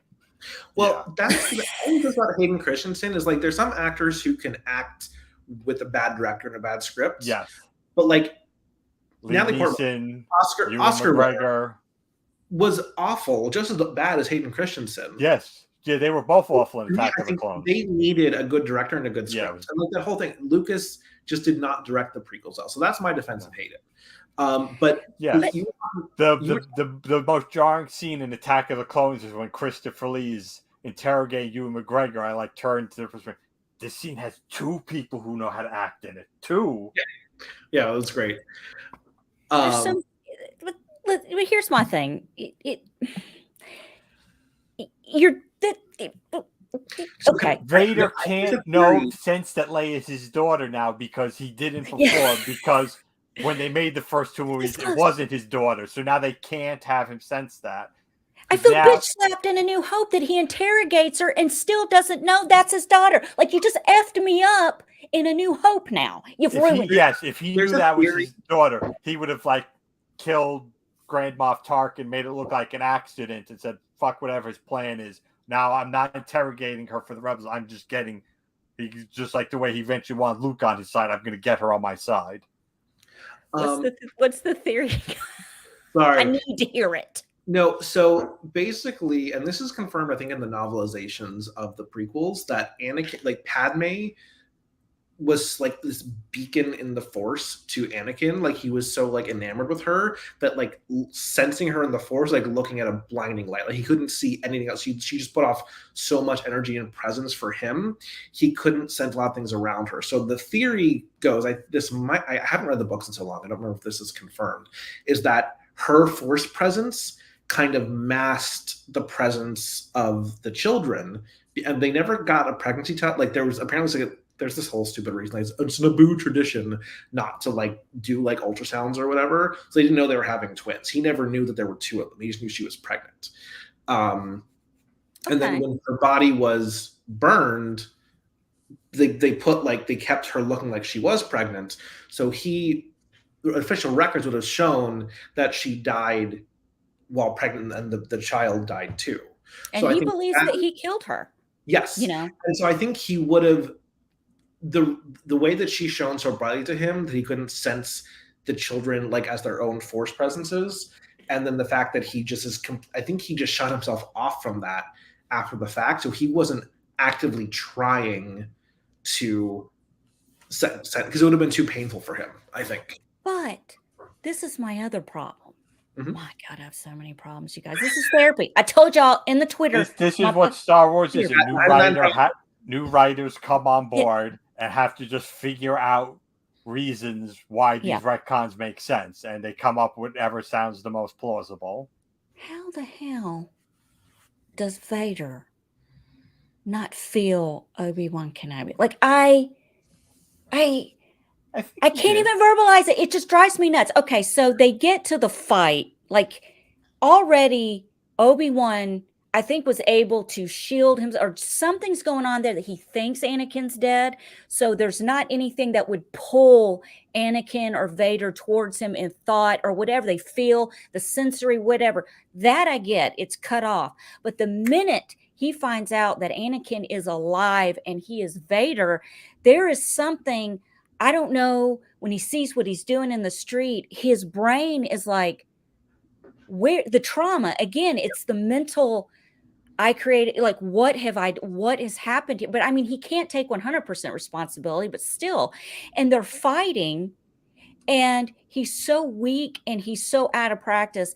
And I'm angry about how weak they made him. Look, I got on the bike a bicycle for the first time when my son started riding a bike. I got a new bike too. Okay. I hadn't been on a bicycle. I don't want to say in how long. I had things going on down there I can't even talk about. I was in so much pain. Okay. It was like I'd been in a gangbang without any fun. It hurt. Okay. I needed a padded seat and I didn't have one. And it's just bad. Okay. Yeah. And I'm thinking maybe he's like, he's jumping on a bike and he hasn't been on one in 10 years and he's out of air and he's gassed and his vagina's hurting and there's stuff going on. He's all over the place and he's dealing with this. Fuck, who am I fighting? And then you got Vader going so savage. Dude is dragging him into this fire. And I'm like, oh my God, this is terrible, but great at the same time. And then that Tala girl shows up and is just able to shoot his helmet or something and it all stops. She stopped the spark stuff. She blew up the thing. She made it bigger. And somehow it didn't catch Obi-Wan's hair on fire because mine would have gone up like a cat. I have so many issues with that because all of a sudden it's over and Vader's like, okay, well, fuck it. That was awkward because Vader just watched that slow lumbering power walker droid come in and take Obi-Wan away. Yeah, he's watching the freaking... That was like something out of a video game where like, oh, there's fire here, you can't cross this path, and you're like, this character would be able to jump over the fire, but in the video game they don't let you do that. So this was like video game logic took over. It's like, just go around the fire. This isn't a video game where they're stopping you from doing that. Also has the force. He can just go whoosh and push the fire. No shit. And excuse me, did his son not take out a whole bunch of those crazy like freaking upgraded robots in Mandalorian season 2 finale? Did he not take one and crush it with his own hand? You can't do that to that. You can't stop that robot from just drop him. And this is the problem. That was the most awkward direction. There's been a lot of awkward direction. The kidnapping of Leia and them running into the trees. That you just needed to find a way to film that better. And Obi-Wan in this, he sort of like what they call it, the 180 rule. He runs left, but then the very next shot he's going right, and it's just that was. There was some awkward direction, but that scene, like, they didn't convey to us doing why Vader was stopping. They didn't give us any reason for why he was stopping, and he just started watching. The only thing that I could come up with in my head was that he was kind of having a Darth Vader anxiety attack because he was burned alive 10 years ago, basically, and like I feel like fire's like a phobia for him. That is the only thing I can think of that was like, oh, don't go near the flames, Vader. again, he started the fire. Yeah, I think right in front of He's him. controlling it. Yeah, I think it's more plot hole than anything else. But like, at this point, I'm drinking the Kool-Aid so much, I'm giving myself reasons to like explain things away. But Allison, to your point, there's this is later in the books, like all like the expanded universe stuff, but the Jedi learn a technique to basically completely mask their force presence. Like you can't, like, you know, Luke did it with his son, and his son, whose name was Ben, the proper Ben Skywalker, could not sense his father in the force standing right next to him because they learned this technique. So I think, again, I'm pulling scraps of like lore knowledge to explain some of these plot holes, but I think that's what Obi-Wan did, is that he just turned himself off from the force so completely he couldn't be like, you couldn't sense that he was force sensitive, so Vader could. But I think once when he saw Vader, or when he learned Anakin's still alive, I feel like his control that cracked a bit. I think that's how they were able to get to Tatooine, and you kind of see it hinted where Vader's like, he can sense that he's close, but he can't pinpoint exactly where he is. So he's like, okay, well, I'm going to drag you out then. That's when he gets to the children murdering, which you and I love because we're so screwed up. And I'm a grandmother. What does that tell you? Oh, goodness. But I think that's the explanation, again, I've kind of come up with to explain how to kind of explain some of these plot holes. It's just... What? Yeah, but... Go for it, Dom. That's why we're here. You're on the same page with me. It's like, but the show didn't give us, the audience, any reason why he just stopped. Right. And it could have been something as simple as like, yeah, you know, the Predator, sometimes an explosion, like he makes his mask malfunction for a second and he can't see. Just something like that. It could have been a flashback to Mustafar. There could have been, some sort of the explosion like damages his helmet in some way, and you get his POV for a second, like flickering, and you just have the actor. It's Hayden Christensen. I'm still thinking it's like Rogue One, where I think they just had a stunt man in the mask. Yeah, really. I just keep thinking of Spaceballs. The dark helmet. He's just like, how does anyone breathe in this thing? Yeah. I saw Spaceballs first as a kid. And I saw a comedian once on Conan O'Brien. I can't remember his name, but he said the same thing. He goes, see, for my generation, because Star Wars went away in the early 90s, there was no new Star Wars. George Lucas took all the toys off the shelves because it was part of his marketing plan to take Star Wars away for a little bit before it came back in the mid-90s. So I wasn't growing up with Star Wars. I knew Spaceballs. And it's like this comic on Conan O'Brien said. So it was disappointing. The first time I saw Star Wars, it was just unfunny Spaceballs. Yeah. Listen, Spaceballs, and this is just, if you've never seen Spaceballs, it's Mel Brooks' pun on Star Wars. And I live for it. I absolutely love like Young Frankenstein, and this movie, Spaceballs, is just great. And, you know, I can't, every time that, and you have to watch the real thing. Oh, yeah. Don't watch the diced up TV version they play on TBS or these. You got to watch the real thing. It's so funny. And Rick Moranis, who this man does not get the attention and the accolades that he deserves. He is a master. Yeah. Okay. Ghostbusters, Honey, I Shrunk the Kids. And, you know, he's so good as Dark Helmet. It just amazes me. He's so freaking funny. He makes me laugh. My son, when he was younger, this is terrible, but he was teased a little bit, and they called him Rick Moranis because he had the dark hair with the glasses.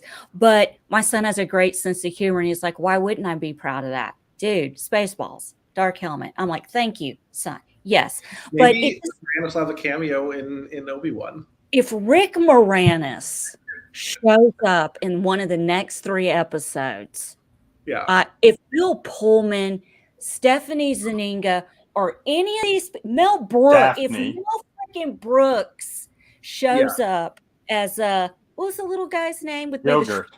Yogurt. If Yogurt shows up with the Schwartz Be With You, I take back every mean thing I've ever said about just this show, not Bubba Fart. But I'll take back what I said about Obi-Wan. Will we get a baby Yogurt? Oh, Okay, can I just put this? Let's manifest. Can we have a Spaceball sequel? Can we just manifest it for 2 seconds? Give me great. I'd watch a that. Spaceball Do you know sequel. there was like 20 years ago there was a Spaceballs cartoon? It got canceled after like 5 or 6 episodes. It was really bad. I remember. Look, Spaceballs is too adult. It was before its time. If that had been on Comedy Central, it would have made it. But no, you can't. It's too adult. Even as a kid, when I watched it on HBO for the first time, like 11 years old, I was like, "This is kind of." But I knew Star Wars. Yeah. I got it. You know. There's a lot of jokes there. You know, George Lucas's one caveat for What? agreeing to with Spaceballs, he told Mel Brooks, "You can't make toys for this movie." So that's there's no Spaceballs toy action figures. But they put the joke in the movie. But there is a movie. Yeah. He said he's like, yeah, you could parody Star Wars, but I don't dare want to see a Dark Helmet toy in stores. God, I would have bought one too. My husband likes to call me Dark Helmet because when I cut all my hair off last year, it was like Dark up Helmet. To here, and I'm a little, you know. And my husband's always comparing me to little actors and, you know, like Chris Kattan and Rick Moranis. You know, it's just a joke. And when my hair was, she's like, okay, Dark Helmet. I mean, it's a compliment, though. It's a compliment. Like, I'm not insulted. Please. Yeah. But to get us back on track, we have 3 episodes to go. I would love to know where you guys think where this is gonna go, how this is gonna wrap up, something else we're gonna see, maybe something you want to see, something you really don't want to see. Would that be? All right, well, one of my last notes. Okay, Qui-Gon Jinn. Liam Neeson has said he's not going to be on the show, but we know that's got to be bullshit, right? So you think he's going to make an appearance? He has to. I mean, if Liam Neeson can make a movie where he's on a runaway plane, and then the next year make a movie where he's on a runaway train, and it's not a sequel to the plane movie, it's a completely different. He can make a cameo in this. This guy can take a break from Taken Took Part 19, okay, and just. But I'm going to tell you what's going to happen. There is a chance we may not get Liam Neeson. Okay, there's a huge chance. I'm kind of banking like if we don't get him, we're going to get a Yoda maybe. No, because Yoda's still alive.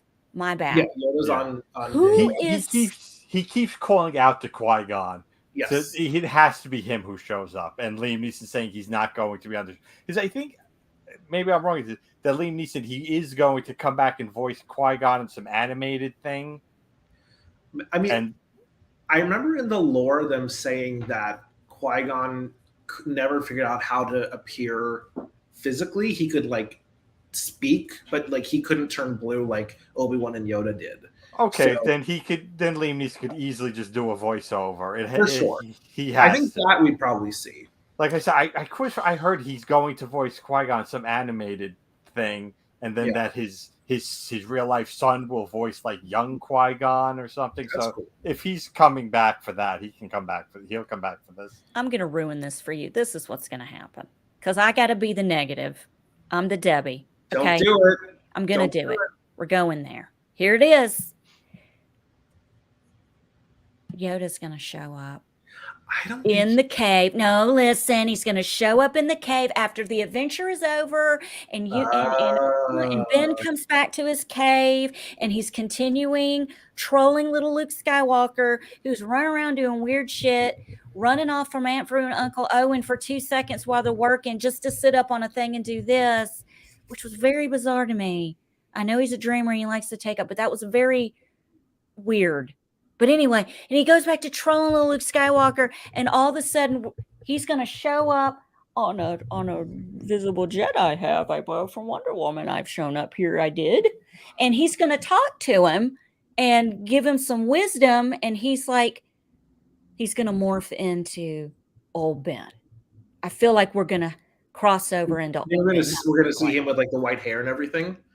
I don't think we're going to get the white hair, but I think we're going to get the darker robe. The more of the monk look. Maybe the haircut. I don't know. Interesting. But I just feel like we're going to get that or a Qui-Gon Jinn, a silhouette of the back of Qui-Gon Jinn, and we don't get really what we're paying for. But something's going to happen at the end of this. I feel very strong that I'm going to get highly pissed off and flip a table and punch a cat when Obi-Wan Kenobi interacts with Luke Skywalker as a child. No. No, because in A New Hope, he said he heard rumors about this old geezer that lived up there, and it was Ben Kenobi. See, I don't know if he said rumors. He just says, "Oh, I wonder if they mean old Ben Kenobi." Like he may have. I think he knew Ben a few. I think he'd seen him around a few times, but never met him. Is what I'm saying. Like these two never had a real combo. It's sort of like when you see your real neighbor, you just sort of like nod from afar, like, okay, yeah, don't come over, don't come over. Just, I'm not buying it. It's not happening. I don't know. We'll get Qui-Gon. I don't think you have to worry about Yoda showing up. What about Darth Maul? How though? He was cut in half. I will never understand this theory. It's not a theory. It's not a theory. Cartoons. Just watch the cartoons. No, explain it to me. Tell me right now. Give him robot legs. How? Yeah, like the waist down. So basically, he survived the fall, and he used the Force to create robot legs that connected into him. The how he's a cyborg now. Yeah, basically from like the intestines down, he's robot. So kind of like Anakin, but Anakin doesn't have like arms from the elbow down, and he doesn't have legs from the knee down. So he's just kind of, because he's not a human. Like they're not made like us, you know. Like from this, you know, he could not need that part. Like in Star Trek, I hate to bring up that one during this show, but they had like in one of the movies, Undiscovered Country, there was a guy, an alien that Captain Kirk thought he punched in the balls. No, he punched him in the balls, but it was located in his knee. Yeah. So I mean, it could be anything. Okay. Yeah. Okay. Fine. I would not be opposed to it because the rumor is that Sam Witwer, who voiced Darth Maul in the cartoons, would come back, would play him live action in this. But what about Ray? What's his name that played him, the original? He had a freak out. It was a couple years ago where he posted a video of his wife, like a sex video of his wife on the internet, and then turned into like, it was like a whole meltdown. Like I think he was like some racist stuff too. Oh, I didn't know that. He went off the deep end. So Disney was like, "Thank you, have a nice day." Right. Well, he was back in Solo with Sam Witwer, doing the voice. Yes, Sam did the body, and Ray Park did the voice, I think. Ray Park is the body, and Sam is the voice. So he's not screwed up his whole career. So what's that mean? I'm never going to get to see him as Toad in one of the future X-Men movies that I've been living for 22 years? No. Damn it. Yeah, okay. He's done. What's the actor who voiced Darth Maul in Phantom Menace? Ray Park. He did the voice. No. He didn't do the voice. He didn't know. It was the actor who was... He was in Shaun of the Dead. He was the roommate who became a zombie while taking a shower, and he was in Guardians of the Galaxy. I should know his name. Ray Park has a very distinguished. He is a very young boy English accent, and I think they were using his voice at first, and then they decided in post production. Yeah, they definitely brought it to. They voiced him. I gotta Google the. Well, yeah. Anyway, I wouldn't be opposed to seeing Darth Maul, but my issue is like we're halfway through, and we already got going on with like the Inquisitors, and Darth Maul is not a part of the Inquisitors, like his own thing. So I just don't know how they would bring him in now and it not feel rushed. So I don't know. Now it's even though it's too much, and I'm now in APSR mode. Yeah. The last I heard about Maul is he might be the villain on the Lando show, because the Lando show is going to sort of. There's a Lando show. Solo. Yeah, isn't there? I don't remember. Or at some point in the down the line, there's plans. For it. I will say who played him in Solo? What's his name? Oh my God. He was on the show Atlanta.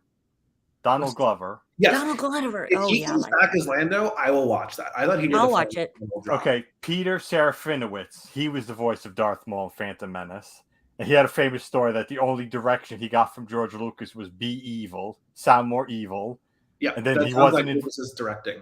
Then he wasn't invited to the premiere. Lord Lucas's 20 years later, they bring him back to do the voice for Solo. He records the voice for Solo, for Darth Maul and Solo. And then afterwards, they said, you know what? For continuity, let's have Sam Witwer from Clone Wars and Rebels, dude. So he didn't get invited to premiere for Phantom Menace, and then 20 years later they bring him back for Solo, and then re-record his dialogue, and he's not in the movie. So Star Wars has screwed over Peter Serafinowicz twice. Right. Well, he'll be okay. This is the last thing I'm going to say about Dark. Listen.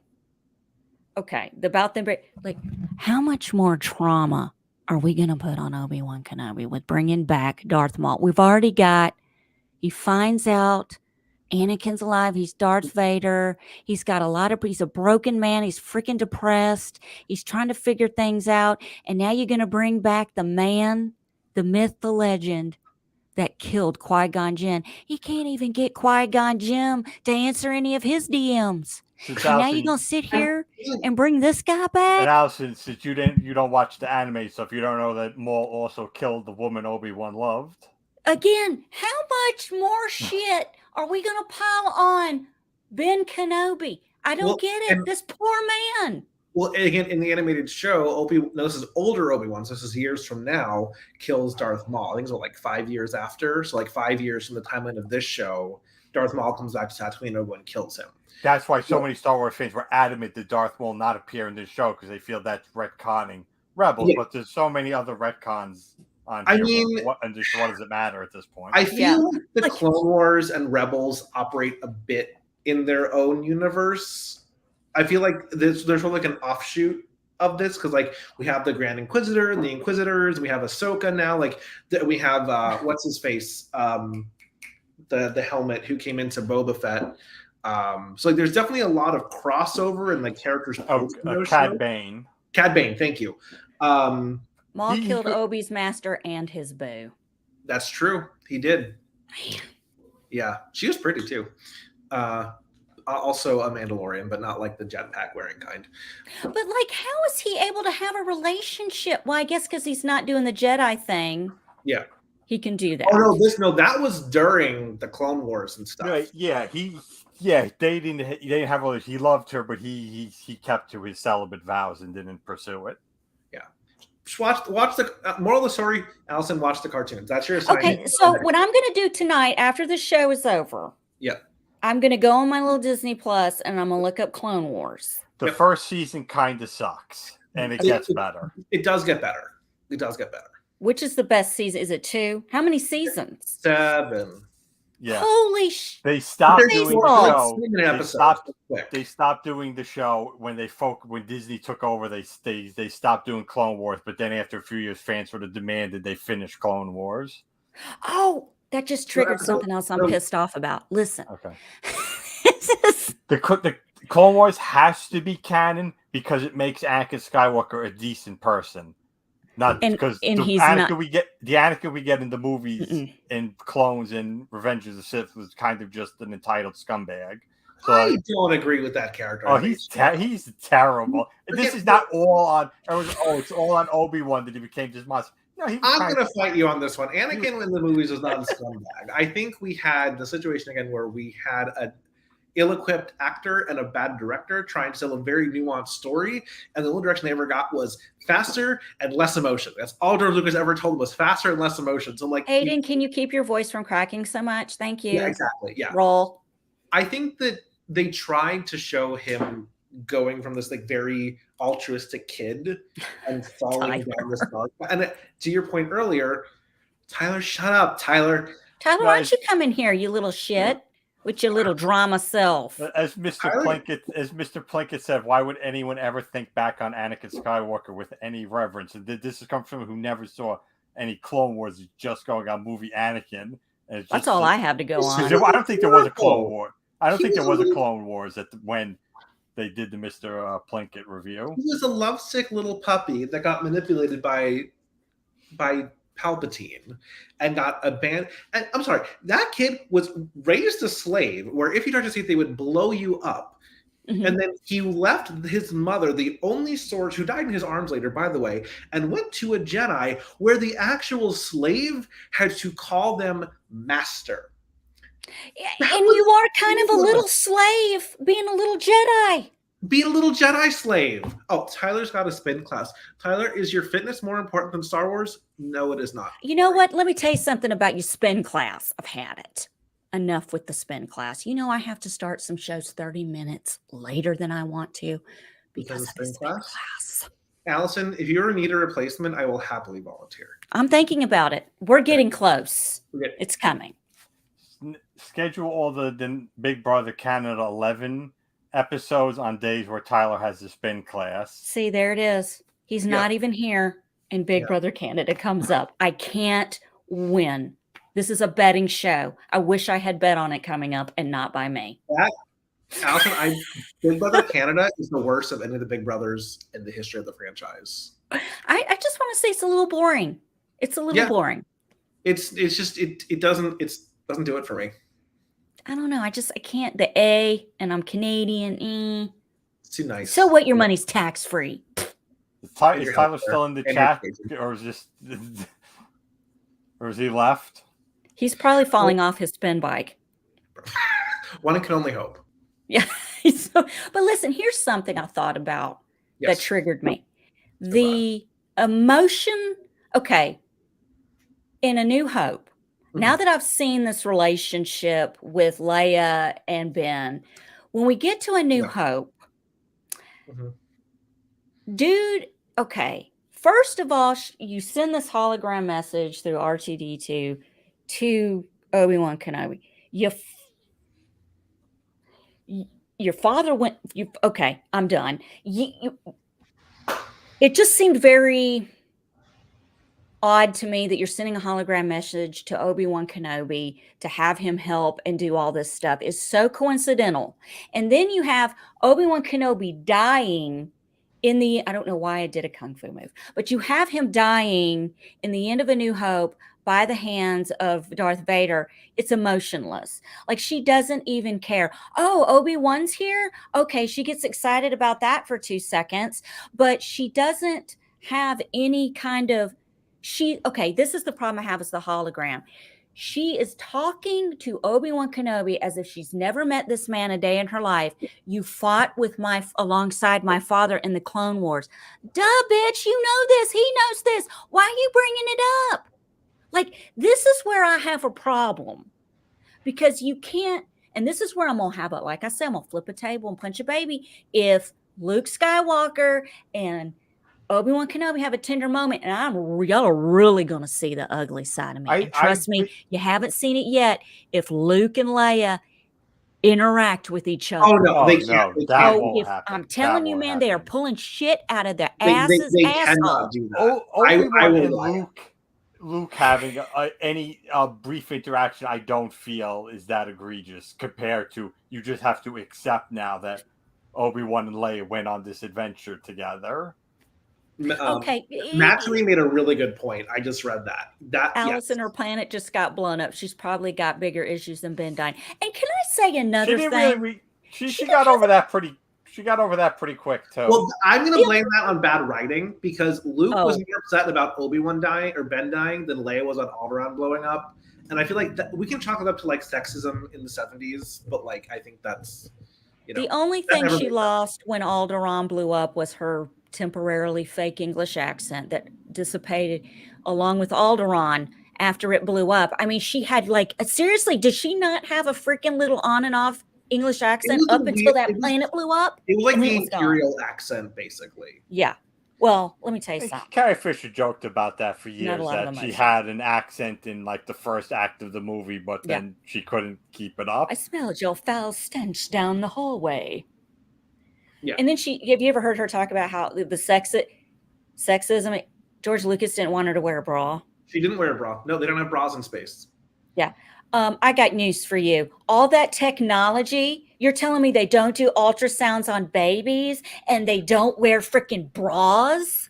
I'm not saying it makes sense. I'm just saying that's what the books always said.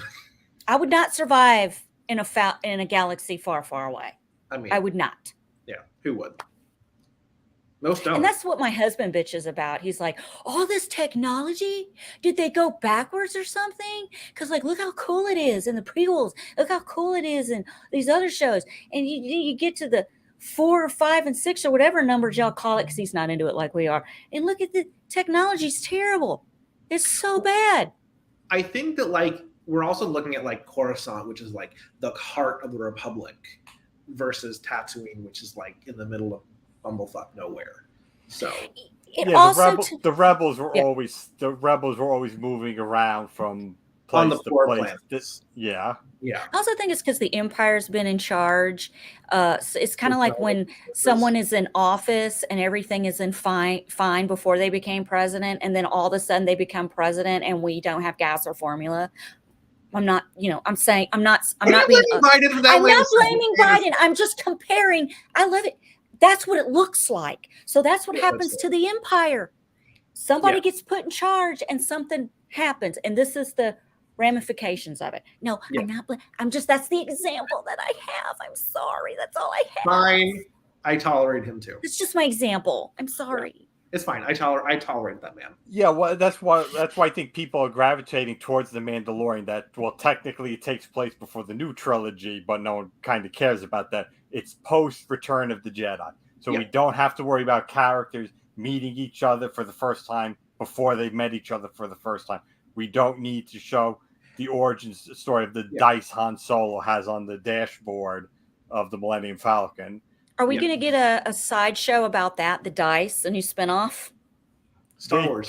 They tried to make those dice a thing out of the blue. Like those dice meant nothing to Han Solo. No, but that's odd. And why I'm like not interested in new Star Trek, because it's just it's prequel after prequel after prequel. It's like, okay, this is 5 years before Captain Kirk. This is 10 years before Captain Kirk. How about we just go into the future? We see what happens after. I will say, Stranger Worlds is really good, and I haven't seen it yet. Discovery has lost me at this point, but Stranger Worlds is quite good. I didn't get on the Star Trek bandwagon, and I know this is like blasphemy, us even saying this for some people, but I don't give a shit. It's my show.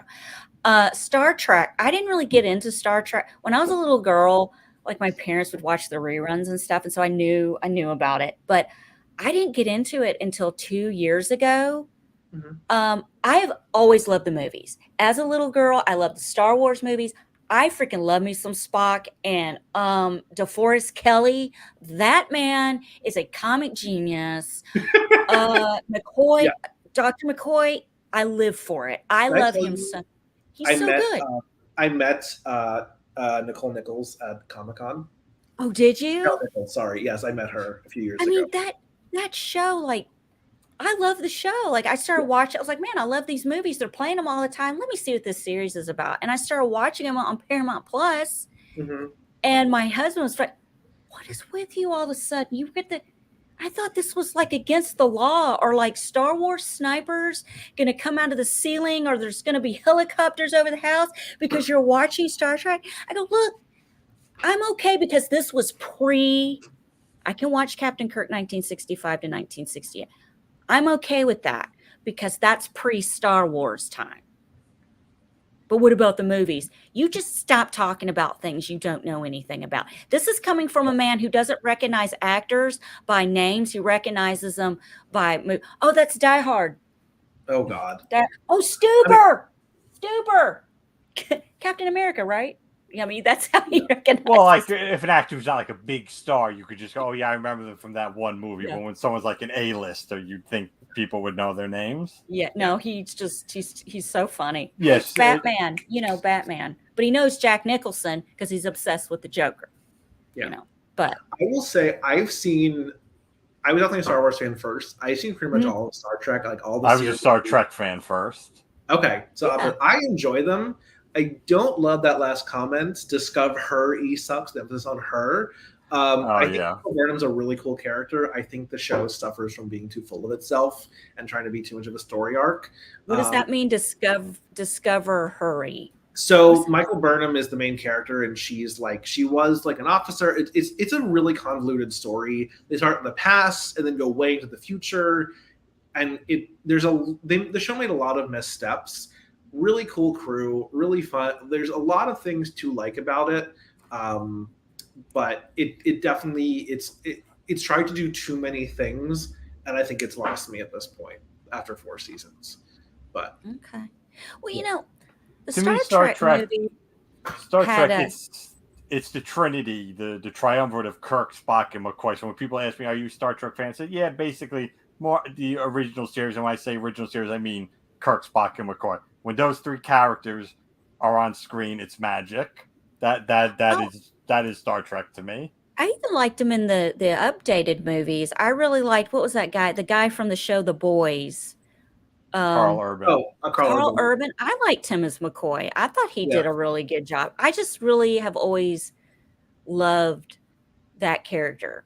Like I just every time he comes on and Bones is a has cool some, character. like when Bones, when the search for Spock, you know, when they're Spock is on that plane, you know, Genesis, and they're going to find him, and he has given us Spock has given McCoy his whatever Contra. they call his contra, and he is saying all of these things, and they're like, well, you know, Spock gave you his contra. He's like, damn it, I bet this is for all the fights that he lost.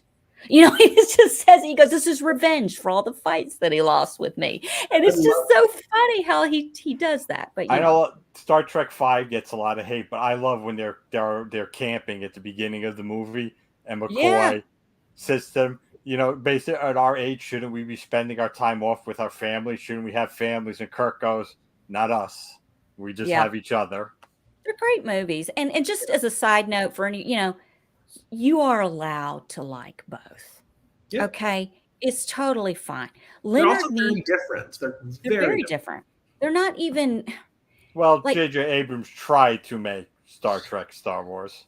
I don't acknowledge that man's existence anymore because he broke Star Trek, and then he broke Star Wars, and I will not forgive him this time. Oh my God. So that's a fuck thing. fuck him in his mystery boxes. Allison, if you want to do a 2-hour rant about why J.J. Abrams sucks, please call me because I have notes. I have a stack of notes. Okay, when we come back in about 3 weeks and do the follow-up to this, have it ready because I want to know. Yes, ma'am. I want to know. But I guess with that being said, do we want to do any predictions? I don't know if I should, because last time I did that 7 years ago with The Force Awakens, somebody wanted to hunt me down. Well, I have 2 questions.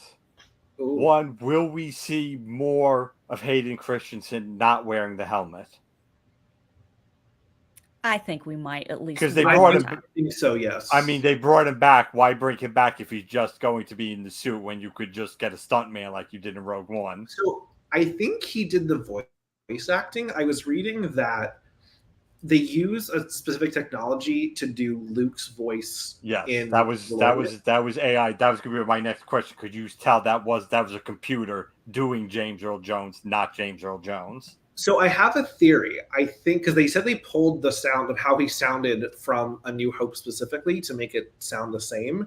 I think because when you listen to the cadence, it sounds like Hayden's acting style. So I think he did the voice, and they ran his voice through that computer program to get the Vader voice. But I think it's Hayden talking through the computer program. That's just my theory. Yes. I have nothing to back that up on. But that's like, as a lot of people pointed out in Rogue One, you could tell that's old man James Earl Jones's right. voice. This sounds very different. This is the same. Yeah, so same thing what they did with Luke's. They did with Mark Hamill's. They got a bunch of old recordings of him, and the computer can mimic his voice, which is kind of scary. Yeah, that's like a thing now. Val Kilmer. I don't know if you've ever watched the documentary about him on Prime, Amazon Prime. It's actually like 2 hours long, and it's really good. You know, he lost he had throat cancer. Yeah, and he had a choice between eating, a tube or speaking, and he picked the tube. Because it would longer his life, and he'd be more comfortable, something like that. But he eats through a tube in his throat, so he has to. He sounds like this when he talks, and it's really raspy and really bad. So he has helped. They've kind of used him. He didn't develop this, but they've taken his voice and his son's voice and mixed them together and did this whole thing of him talking with his old voice. And they were actually, spoiler alert, Top Gun. If you haven't seen the new Top Gun, I'm just saying, everybody knows at this point there's a cameo by Val Kilmer. Okay. But they Yeah, were I saw talking that scene. if he's going to talk in it. He does speak for a minute, but it's with his, they use the AI for that. Okay. So when he does actually speak in the movie, he doesn't have to hold his vocal cords or anything. He just has a scarf on and he says like 3 lines. I think, isn't it like 3 lines to Tom Cruise? Like he barely, and it's his voice. That with the AI. Yeah, but they use his voice with his son's voice to kind of add more age to it somehow. Yeah. And, anyway, it's kind of neat. I thought it was kind of neat because it is giving a voice back to, like, potentially Val Kilmer could get back to having smaller roles now because of this kind of technology. Which is really cool. It's interesting because I've had mixed feelings on like the deep fakes, like what they did or how they brought back Peter Cushing for Rogue One. And everyone calls it Uncanny Valley Tarkin. And it was close, but not quite right. You could still see when it's a CGI character, there's something about the eyes. But I said, even if you perfected the technology, like it still wouldn't be Peter Cushing. It would just be a computer's interpretation of him. Like if I've seen documentaries about him and Christopher Lee when they made their Hammer horror movies, they would take the scripts and go, nope, not saying that. Nope, not saying that. I'm rewriting this line. I'm rewriting that line. So you're still not getting Peter Cushing. It's the same thing. It's like, okay, this computer can recreate James Earl Jones, but it wouldn't be, you don't know exactly if he would have delivered the line exactly the way the computer's doing it. But if they are mixing it with Hayden Christensen, you are getting an actor and not just, Mark Hamill is apparently he's always on set coaching the guy who's doing the motion capture for Luke. So it's as close as you're going to get, I guess. But for Darth Vader, when it's literally supposed to be a robot voice coming out of the character, it's acceptable. Yeah. Because even though I've been harsh on the prequels, and people always make fun of the no when Darth Vader yells no when he finds out. Yeah, it's pretty brutal. But I love that you can hear the echo of Hayden Christensen crying inside the helmet if you listen carefully. So it's James Earl Jones yelling no, but you can hear just the tiniest of Anakin. I gotta go back and listen. Behind the Darth Vader voice. I'm like, I think that's actually really a great moment. They do that for this. I'd hope they'd layer Hayden's voice with James Earl Jones' voice in this to give he's sort of he's still kind of the voice is maturing into the Vader sounds. Like in 10 years when A New Hope comes, it'd be the full Vader, but now it's half Hayden, half so yeah, I hear you though. I wish they would have done that. But I also so people who never know, so you can go back and watch the no in Revenge of the Sith that people make fun of. You could hear Hayden Christensen at the very end of that scene before they do the wipe, I think, to Alderaan. You can hear Hayden's voice underneath James Earl Jones's voice. That was actually, for all the shit I gave George Lucas about the special editions and the prequels, that was a clever moment. Oh, interesting. Wow. I'll also go look that up. I need to go listen. Yeah, turn the volume up. You can hear his voices in the background. I have a feeling we will get Vader taking his helmet off as a last stick it in and break it off to Obi-Wan. Look what you did to me. You left this for dead. I really feel like we're going to have some kind of moment where he kind of shows him, look at me. Or is that too deep for Disney? I don't know. I'm standing there like it's Silence of the Lambs. Won't he die if he takes the helmet off outside of his bathtub tank? No, not for just a minute or two. He wouldn't. I don't think. I feel like he might even speak. What if he speaks? I cannot handle that.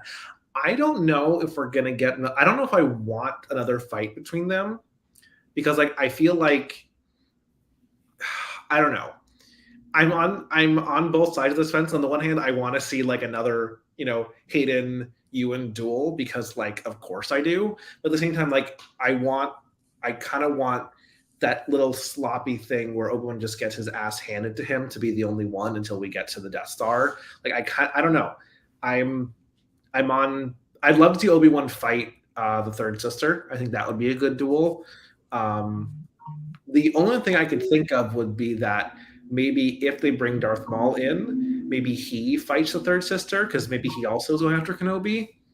I don't know. He's definitely. What if Vader right versus when Maul? the third sister comes in and she's about to take out Obi-Wan and little Leia, and all of a sudden, whoosh, here comes Darth Maul with his, I heard he's got a new and improved badass lightsaber, comes in and just annihilates her. And it's like, no, he's mine. Lots of predictions. I don't know. I'm digging deep here. I'm digging. I want more Padme. Look at cat box in the box. I'm just digging for that perfect spot. I want something with Padme. I want Obi-Wan and Anakin, like something about Padme between them has to come up again. Like I need that to come back. Like, what was the jealousy level though? I mean, you were talking to Obi-Wan Kenobi behind my back and all this stuff. I mean, what is this here? You think he's the father of your kid? What kind of jealousy? You're just jealous. I think that was just bad writing, but also just dark side confusion and just like, yeah. There was a lot deleted from Revenge of the Sith. I mean, Padme was there for like the first meetings of who was going to form the rebellion, and all of that got cut. So basically, she doesn't do anything in Revenge of the Sith except sit on a couch. Yeah. I mean, she was even originally, when she went to confront Anakin, Mustafar, they've always said that she was originally, when they filmed it, she had a knife behind her back, and when they embraced, she was gonna cut his throat, but then they cut that too. That would have been. Yeah. Well, it gives her something to do other than sit on the couch. I don't know. I think that's a different episode. I'm glad they didn't go that direction. Yeah, same. Yeah. Because then you would have been like, bitch, you had it coming. You ain't thinking about them kids trying to kill daddy. This ain't a Dateline NBC episode. You know what I'm saying? Just girl. Stay on Coruscant. Would have been better for you. Yeah. Well, I think that about brings it. Do we have any more predictions coming up? I'm sticking to just this. At some point, we're going to hear from Qui-Gon. He's reached out to him twice. I'm going to play devil's advocate. I'm going to say we're not going to see him. We're not going to see full him. We'll see a silhouette, maybe his butt. Something. I don't think we'll see him. I think we're going to hear his voice. We'll hear his voice. I don't think we're going to physically see him. Yeah, he'll record a voiceover. Yeah. Yeah. Come on, what does Liam Neeson have going on? Taking runaway trains? Yeah. No. Dude, come on. You're not too good for this. You're not. Star Wars. I love Liam Neeson, but don't be a prude. Don't be a bitch.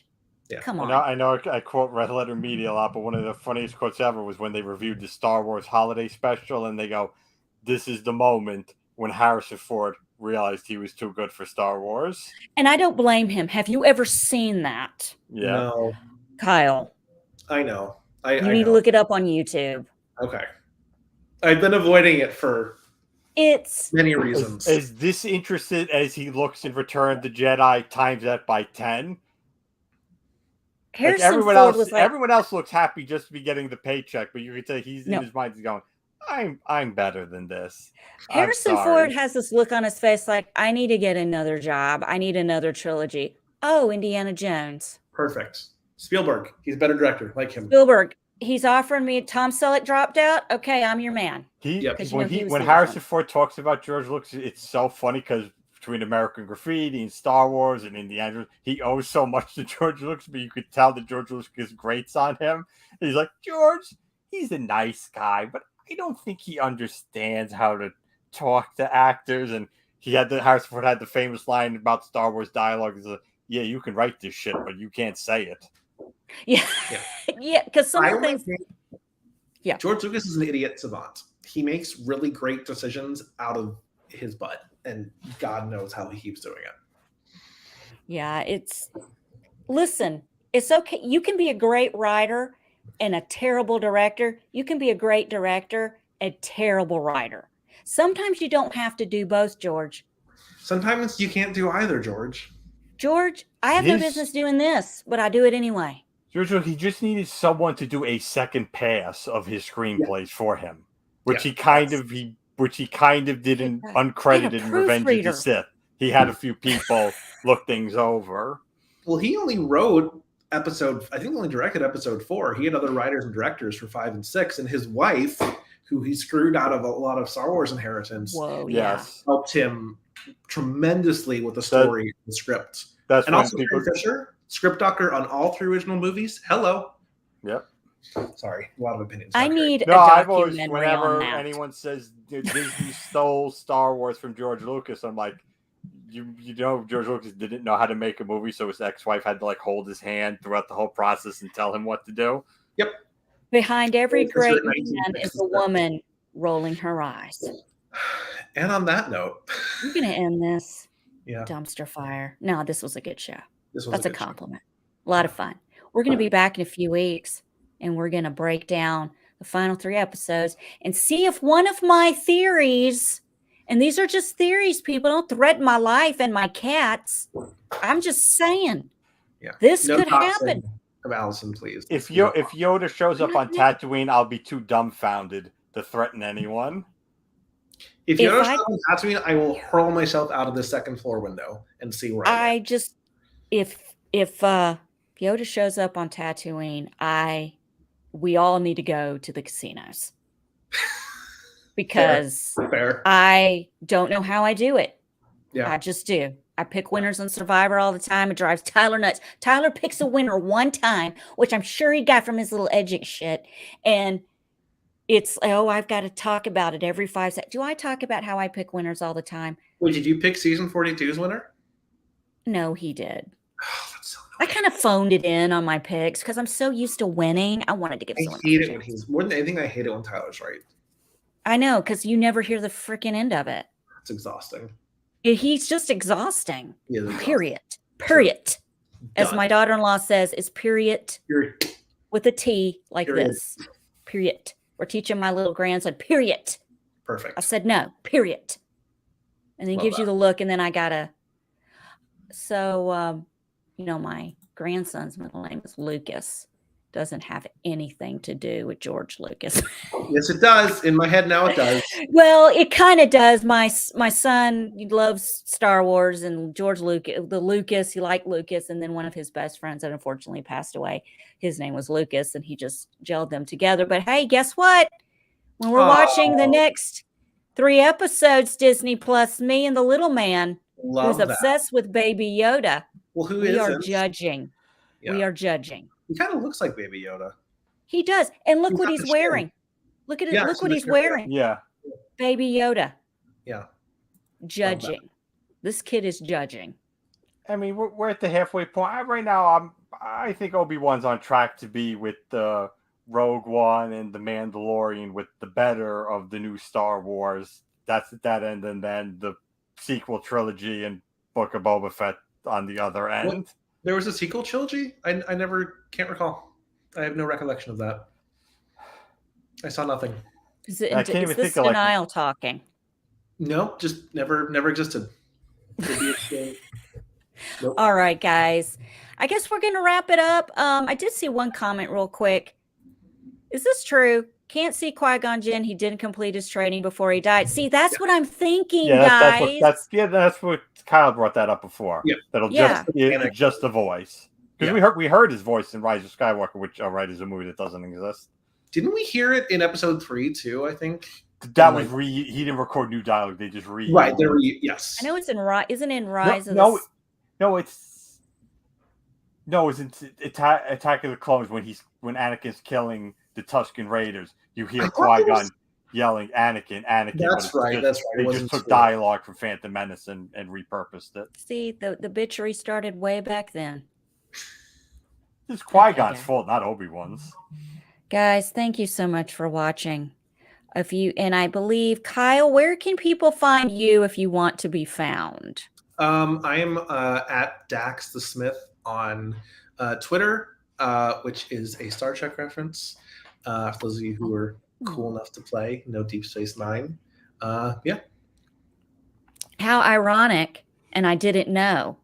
And we talked about Star Trek. See, we need to go casino. So have you seen Deep Space Nine? No, I have not. I've seen some Deep Space Nine. It's the best. It's the darkest one, Allison. You would like it. Do children die? Do babies get choked out Vader style? They don't get choked out, but it is the war story of Star Trek. It's about the Dominion Wars. It's good. I mean, it's 90s Star Trek camp, so it's like gotta watch it with that grain of salt. But it's some really interesting stories and characters, and some of the best episodes of Star Trek ever are in that show. I'm gonna check it out. And Dominic Capello, how can people find you? Capello, how can people find you? Well, my Twitter at DomCapello1. My Twitter for my blog is @1broodingmisfit, the number 1, and the blog is broodingmisfit.wordpress.com. But to be honest, it's hard to find days that I have time or am even motivated to write lately. Anytime I'm motivated to write, something comes up, but occasionally I'll post. And he's a beautiful writer. I really enjoy his work. He just has a good way. I want you to write my obituary someday. Ooh. Not that I'm dying anytime soon, but I feel like I need, because there's not anybody around here that's going to make me sound great. Yeah. I would like you to my obituary after Hayden Christensen chokes me to death. Can Dominic write my obituary and Hayden Christensen read it better because he's better now, because he's a better actor? Let me make that happen. Hello, Mr. Christensen. Get on the phone. Make it happen. Yeah, he hung up on me. Sorry. I tried. Yeah, I know. He's not a fan. Not James Earl Jones. I met James Earl Jones, by the way. Did you know that? I did not know that. Oh, real quick. This show's never going to end. Summer of 1995, he was filming a movie called Daddy and Them with Robert Duvall in Mississippi, Arkansas, and Tennessee area. And then the summer of 95, I was 18, and me and my little girlfriend Angel used to ride around her little Ford Escort, and we would go downtown Memphis all the time to the Peabody Hotel. It's a real famous hotel down here. And they have bookstore. It's like a little mini mall in there. They had a bookstore.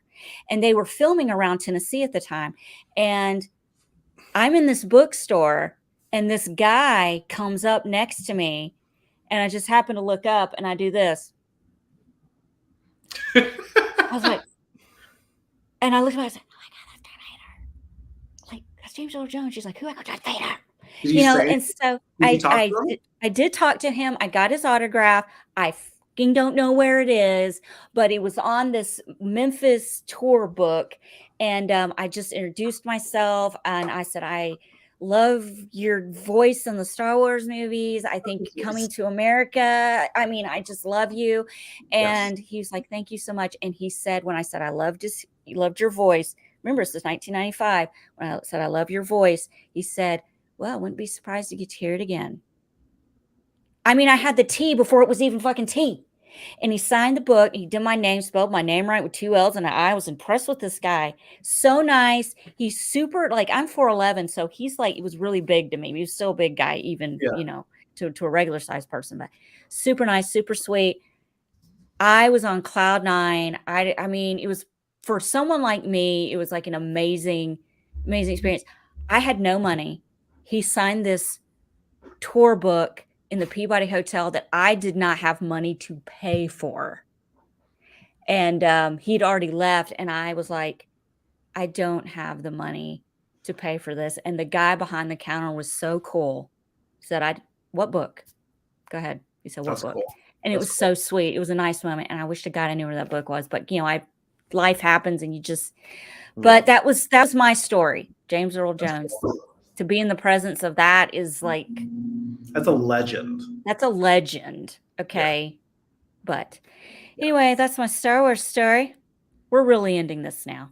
Okay. We'll be back in a few weeks with a recap of the final 3 episodes, 4, 5, and 6. Geez, it's like we're doing the prequels and the OGs. I don't know. Oh, God. Guys, please subscribe to this channel on YouTube. You get notifications when we go live.